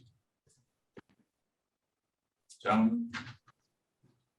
Nothing for me. I was trying to just go through the implication, what streets would be, or what particular tracks would be impacted by all of this.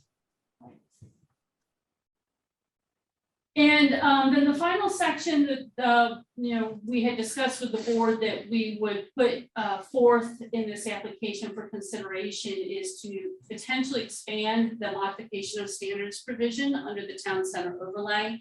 So this is essentially the language that you already have in section 208. I have changed the wording in the first paragraph to make it that you can modify, as opposed to design standards of this chapter, it's any provision in this ordinance. And we did add just one provision below. Most of those provisions are already there in your ordinance. But there was one provision basically just saying the modification would have to be in the best interest of the township. Again, we do not need, if the board eventually adopts the other text amendments that are proposed tonight, the project and my client for his proposed project would not need the board to adopt this provision. We really included it just because we had heard some interest from the board the previous couple of meetings and having maybe more flexibility and leeway in this area.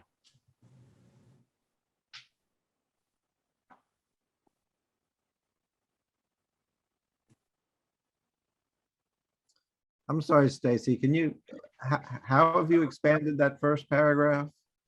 Well, so right now it says, and let me, give me one moment, I'll pull to the existing, and I apologize, I had meant to have that underline the change.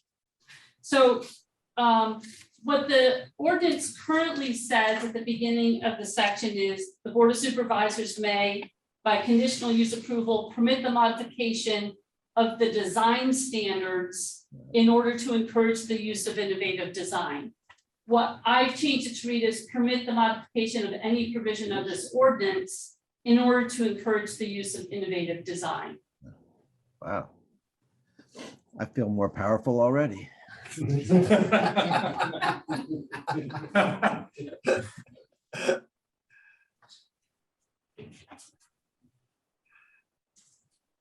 Cool, great. That is interesting.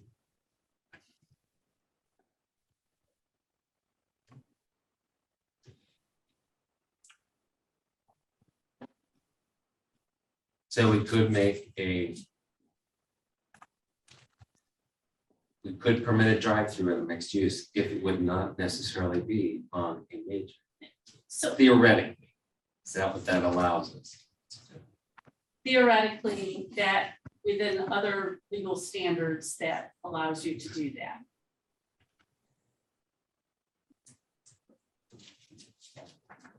I think there's a little concern that was, well, certainly concern expressed by your staff. If you mind if I say this? Go right Okay. ahead. Your staff was a little concerned that with something that was that broad in the ordinance, that with the change over time in personnel on the Board of Supervisors, that you could end up with inconsistent application of the provisions of the ordinance. That has never happened. I'm just saying what I heard at the meeting. So that you could have some inconsistent application, and number one, that maybe that wouldn't be the best planning, and number two, potentially could there be liability for the township if it was too inconsistent without clear objective standards. Stacy's being kind, not mentioning my name, but I was the person who brought that up. I think those are good points. And again, from my client's standpoint, that the redevelopment project that we're proposing with the other text amendments, we wouldn't need the board to be exercising any modifications of anything beyond the town center overlay design standards. So it's not really something that we would need for our project, but again, given that the board had expressed some interest in seeing what a provision like that might look like and have that presented to you, we wanted to include that in the application for your consideration. Well, taking Carol's words of wisdom to heart, do we need to make this change right now, or should this be something that comprehensive plan takes a look at and says, should we be able to do that? Or if, maybe not at this level, but maybe Or are there some other ways to mechanisms, accomplish? either other Yeah. mechanisms to accomplish this, or this is use it as a restricted use for something. So Like one, drive-throughs and mixed use within the pandemic. so one of the things that we had discussed with staff as it relates to this particular portion of the text amendment was that if you did wait and consider this as part of your larger zoning rewrite that you're doing, you might have the opportunity to develop more objective criteria that would come into play if you were exercising authority like that to help provide that consistent standard for application of that provision. Yeah, I just feel funny saying we can pretty much do anything we want to do. I don't think that's the intent of. And that's not the purpose of the comprehensive plan. Right. So, yeah, everything else with the change in the minor arterial for gas stations. But this is bridge too far. So we would, so what I'm hearing from the board tonight is that you would like to see revisions to, under the standards for drive-throughs, add some sort of a minimum length for motor vehicle that we would use for a stacking calculation. Under the permitted uses for the gasoline sales, we would take out the reference to the minor arterials, and we would take out everything in here in that section 208, those revisions. And I guess with those changes, I'm asking the board if you would consider authorizing this to be sent on to the planning commissions for review. We would be contemplating being in front of your township planning commission in July. At this point, of course, we won't be in front of the county planning commission until August. And then we'd be able to come back to the supervisors at your meeting at the end of August to review those planning commission recommendations.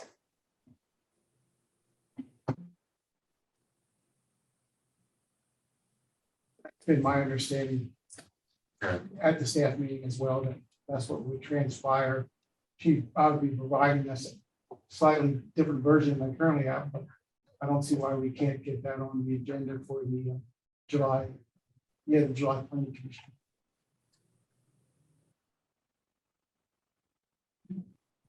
You need a It motion. doesn't need more than a head nod, but Go ahead, please. Yeah, I think that'd be all right. Do we have Mount Zion Commons LLC? I'm assuming they have some kind of letter of intent.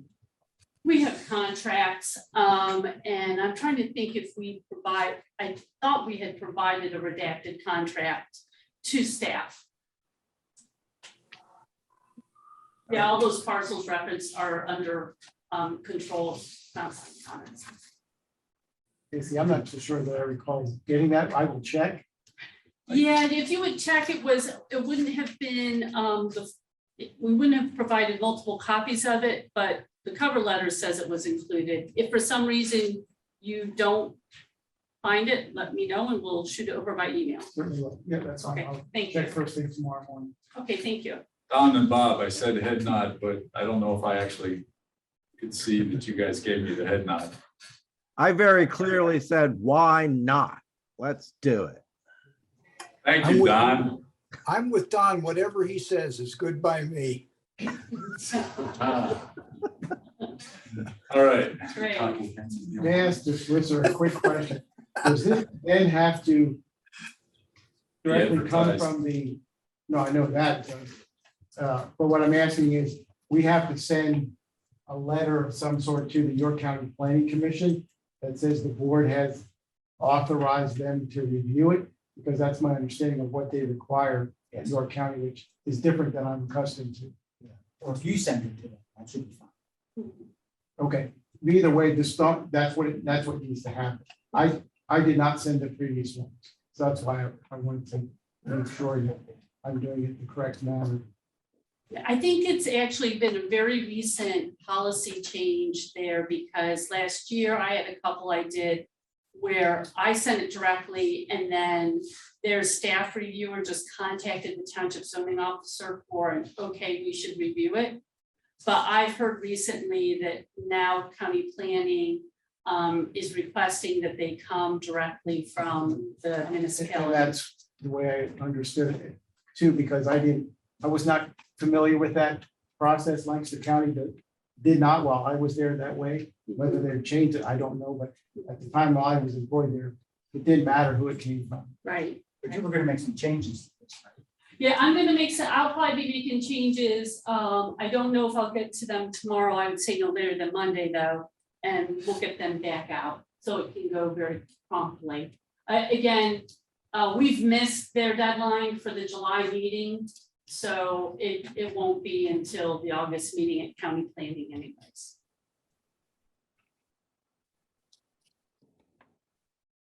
You missed the July deadline. The 30 days 45 in days. advance. Their deadline is 30 days in advance for your county planning. Yeah. That's how. Thank you. I appreciate your time on that. I do think we have one other. Next- Yeah, next request. item is letter of support from the Board of Supervisors. Yes, so, when we were in front of you last, I think that's when it was, there was a brief discussion about East Market Street and how there's this little 18-inch wall along East Market Street. And the understanding was that PennDOT, when they had done the work there, hadn't wanted to touch the wall. It had some historic significance. So we went and took a look at it, so we kind of did some looking, and there is some sort of, it's on the PHMC map of historic sites. Now, it's not clear whether it's the wall itself, if it's the mansion, if it's the whole property that they have it designated there, but it is on the PHMC map, which gives us a little bit of concern that when we go to PennDOT and start talking about our improvements there, which would include, at this point, we have, as we discussed with staff, as part of this redevelopment, it would be our intent to take the streetscape, including the expanded sidewalk, not just along our property frontage, but in front of that property down to the Spinnett's Apartments access drive, to provide a nice, safe, consistent streetscape and pedestrian walkway in the area, along with the roadway improvements that need to be made in that location. Obviously, in order for that to happen, the wall can no longer remain in that location. We're asking the township to provide some support in that if we should need it. We don't know for sure if or when we're going to run into issues or concerns regarding that. But knowing that we have a scoping meeting with PennDOT coming up in early July, we thought it would be advantageous to get in and ask the board, would you be willing to provide some sort of to whom it may concern letter to indicate that for the benefit of pedestrian and roadway improvements in that location, that you would support removal of that wall. Obviously, my client would be willing to undertake any sort of historic documentation that is requested in terms of a lot of times the photographs, things like that. And we've even had some discussions about saving at least some of the stones and maybe using them in some way at the corner of the property, maybe or in the public plaza area of the redevelopment, that we could kind of reuse them. Frankly, right now, and I know you certainly all know this, when you drive by there, you can't really even see the walls there because it can't be properly maintained in front of the wall because of the proximity to the cartway, and there's weeds in front of it. So to the extent it does have historic significance, nobody's really able to appreciate that at the moment.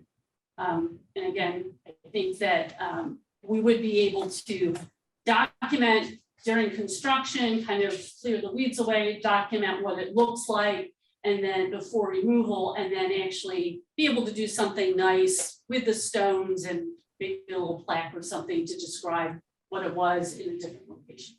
That could be turned into some type of border wall at the edge of the plaza or something with a plaque on it that it was. Yes. Give me a second, Carol. Let me finish it. Let me finish the thought. Let me finish the thought.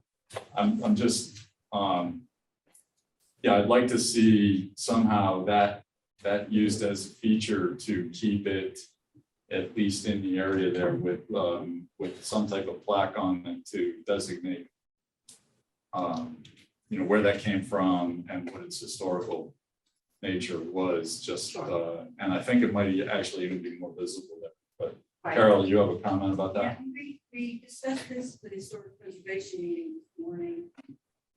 Randall, I don't know if you remember the conversation. Yeah. But I think there is a historic plaque already on that stone wall. And it's part of the Bloomingdale property, which is got the highest rating on our list of historic properties within the township. So I think the committee expressed the fact that they would really not like it to be renewed. And Randy, you can correct me if I'm incorrect. No, We had that's some extensive discussion about that is correct from the committee's perspective, yes. If I could add, I physically viewed the wall. And it's not a plaque, I don't know if you visited it, it's actually, it looks like it's relatively recent. It looks like two grommets in there, I'm not sure the material.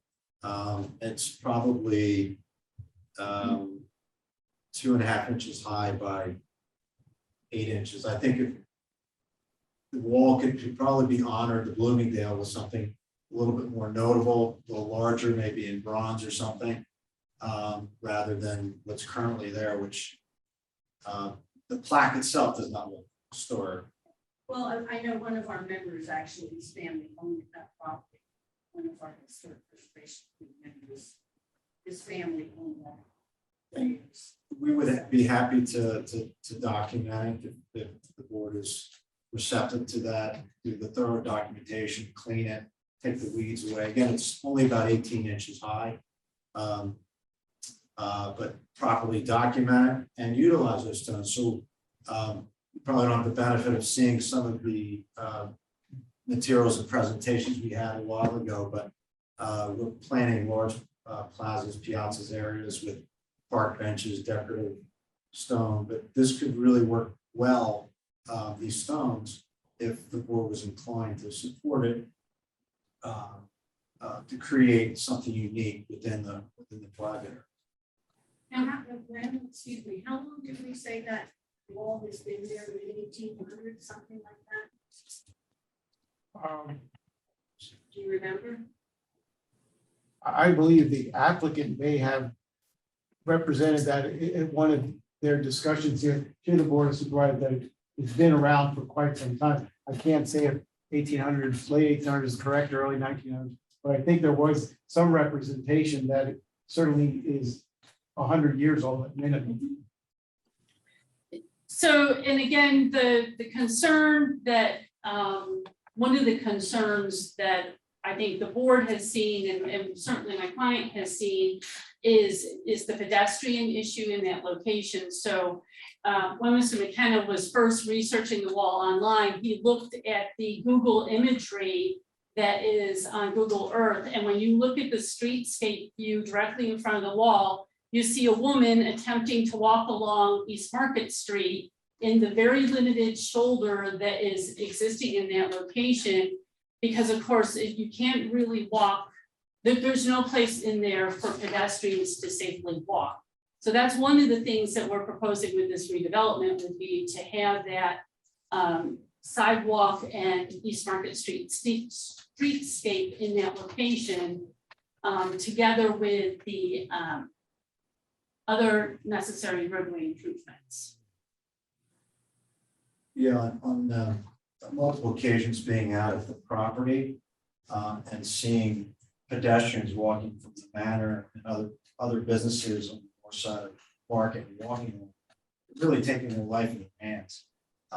In some cases, it's only 2 foot wide, that shoulder, and because of the large trees that are along immediately adjacent at the top of the wall, there are some large trees along there, and then the wall. Naturally, other places that pedestrians are walking, they would favor more on the property than the grass, on the border of the grass and the shoulder.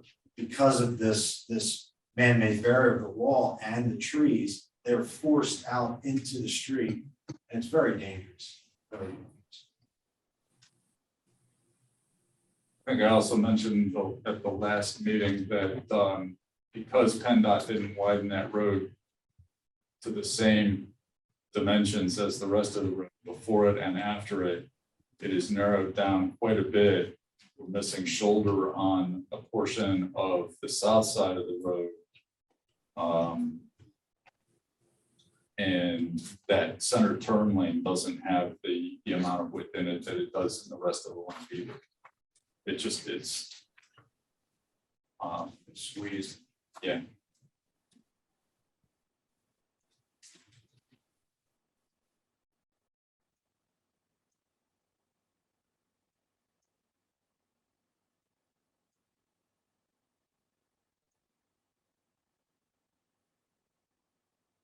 Comments, questions, gentlemen?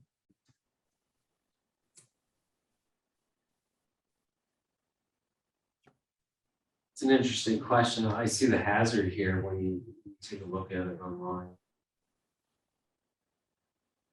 And It's really hard to see as you're coming around that from, like when you're heading west from. I don't know, redevelopment gives it an opportunity to unleash the historical significance of the wall, but then you are going to lose its original integrity.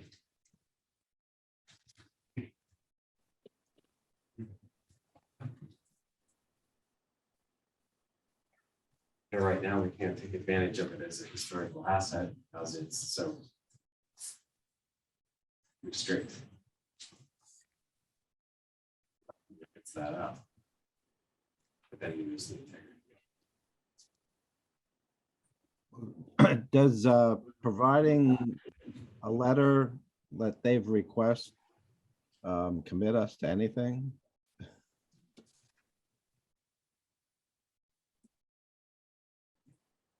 Providing a, say that again, Don? Providing the letter that Stacy's talking about. She's talking about a letter, just a letter from us that she can use with PennDOT. We're still on that, right? Yep. I mean, it doesn't seem to me like, you know, supporting, I'm not sure what they really need, but I think supporting their development and general improvements in the area doesn't really commit us one way or the other. Well, so we are definitely looking for what we're requesting, if the board is comfortable to do, would be to say, in order to have the pedestrian and roadway improvements in that location, that the board would support removal of the wall with the documentation and kind of relocation that we have discussed. Because again, what we're anticipating is that either in the discussions with PennDOT or later on when we're doing DEP permitting, at some point, this is going to come up because on the PHMC map. And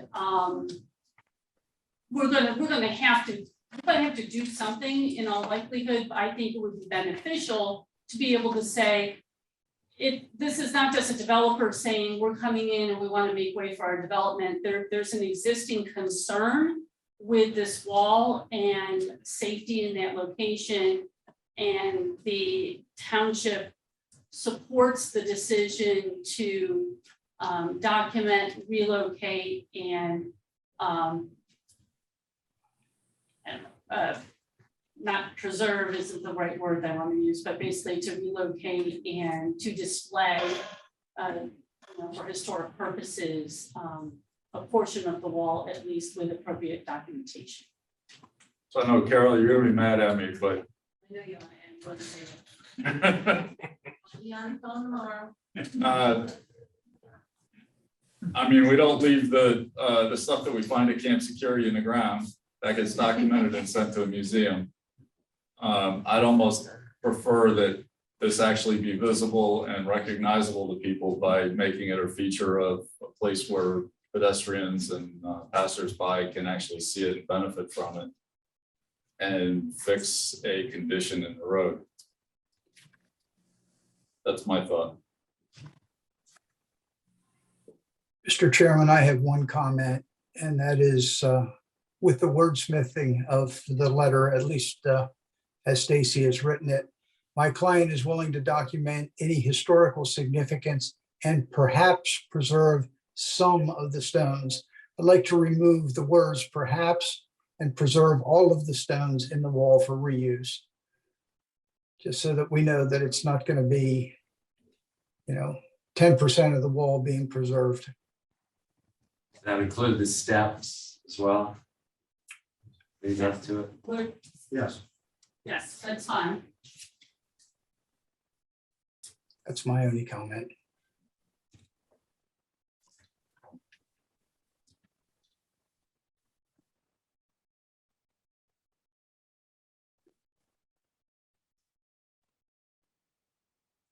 Works for me.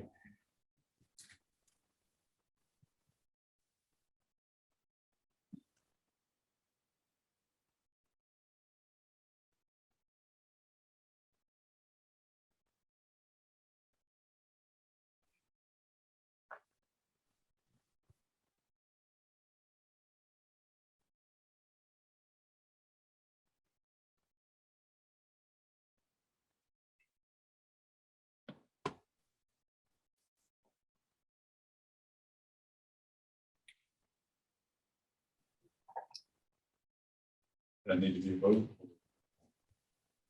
I think it should be. Okay. Do I have a motion?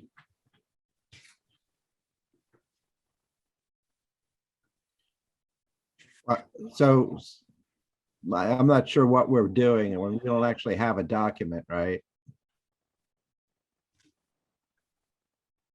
Would it make sense to Get a come draft. back to the board? Come back with a the draft. actual document? Yeah. Yeah, that's, I think that's a good idea. Is a month going to be a problem there? Yeah, that's what we were just talking about. And I apologize, I assumed you would want to draft, you know. I could have drafted something, I guess. I didn't know if you would want it that way. Our intent was, or our hope was that we might have something before the PennDOT meeting that we have scheduled on, I think it's July 7th. Fifth? Yeah. Fifth, in case the issue came up at that initial PennDOT scoping meeting. But ultimately, obviously, that's within the discretion of the board. How about if we approve submission of the letter pending final review by our solicitor and our township manager?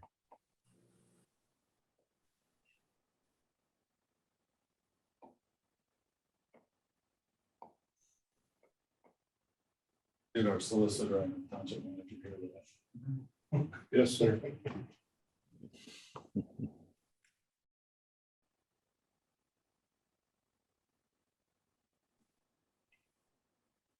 Is that a motion, Don? That is a motion.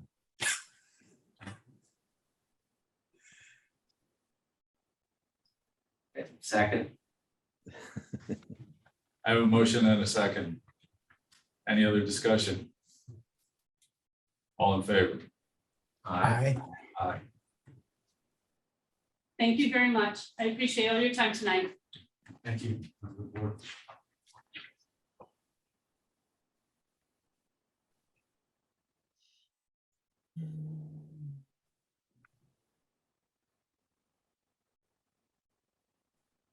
Communication from supervisors.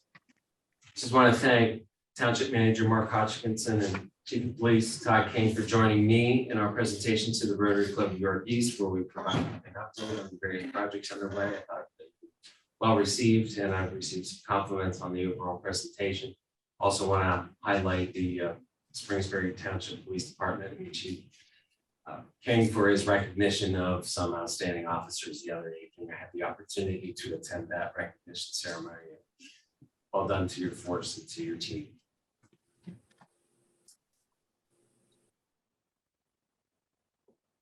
Anybody else? Nothing for me. Solicitors report, Charlie. I don't have anything to see. Managers report. I do not have anything in addition to my written report. Ordinances and resolutions. Number 2022-35, appointing Claire Weigel III to the Parks and Recreation Board. So moved. Second. Yeah. All in favor? Aye. Aye. Resolution 2022-36, authorizing appointment of Deputy Tax Collector Thomas Dwyer.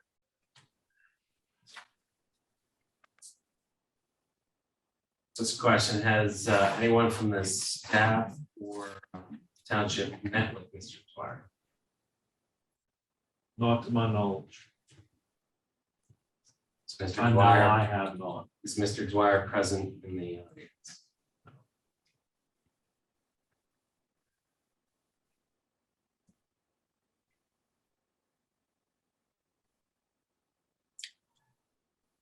I think it's a little unusual. Having met the candidate, we interviewed the previous applicant for an appointment to a volunteer board. This is an individual that is actually handling tax revenues. So I think I expressed a concern to our manager. But what I've heard since then is that traditionally in the past, the duty has fallen on the elected tax collector and her family, or his or her family. That was the old, according to Treasurer Bear, that was the old legislation, yes. And the treasurer had no problem with it, from my understanding. She did not feel that it was a conflict of interest. Which doesn't necessarily mean. Right. No, Yeah. it's, I'm just letting you know what our discussion was and what I had found out. I guess my only confusion is, are we creating a new position? Deputy tax collector?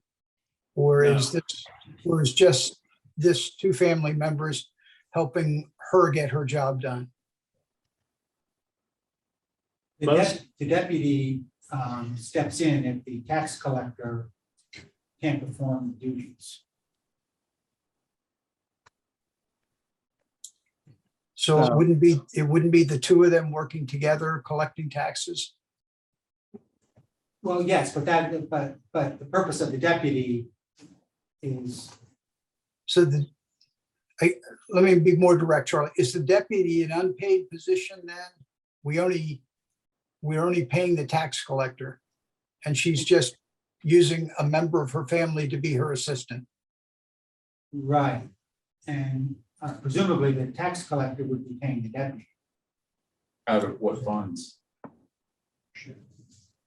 I guess out of the funds that her share. her share. Her share would be an expense on her. We've had deputy tax collectors before. Generally, it has been a tax collector from another municipality helps out.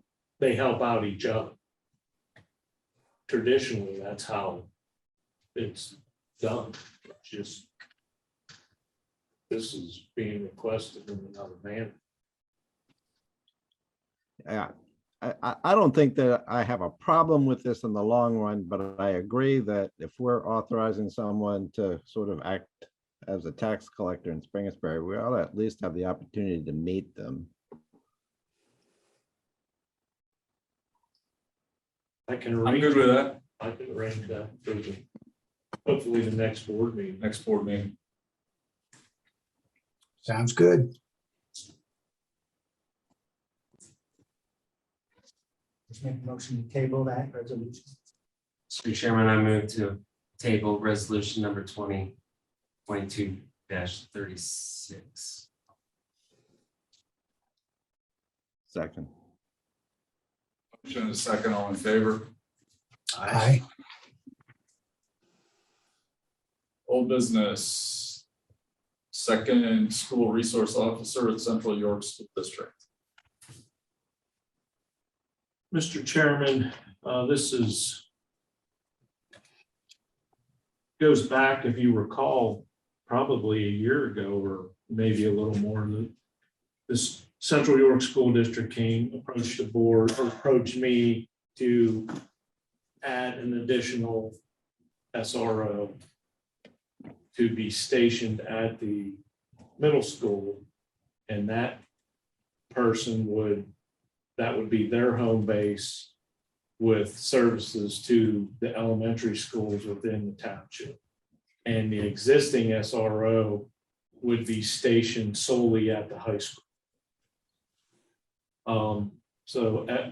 Without going into too much detail, I've met with members of the school on several occasions and felt that it was in the township's best interest if we could make the percentages work out that, let me back up, the additional SRO, when we don't have the flexibility within the department to fill that without backfilling that position with someone off the street. So with that in mind, I felt the best way to accomplish that would be through the percentages on both SROs that would cover that backfill by 100%. Because the two SROs are experienced Office. and tenured, or however you want to say it. So their rate is higher, so the percentage that we're getting of them would cover a new person coming in to the department. So the school and I presented to the school 73.3% of the wage and benefits, total benefits package, as we have done previously with the one SRO, is at 70%.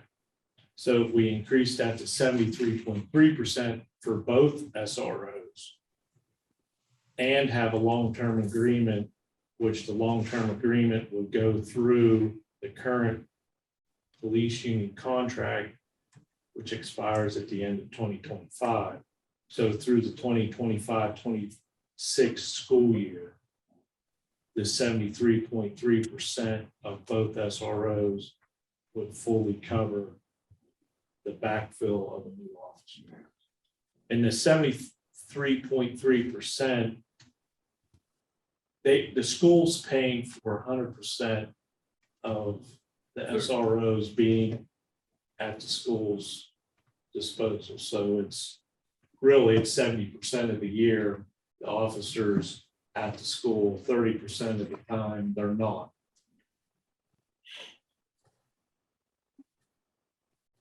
So 73.3% is a little more than the actual time that they're at the school.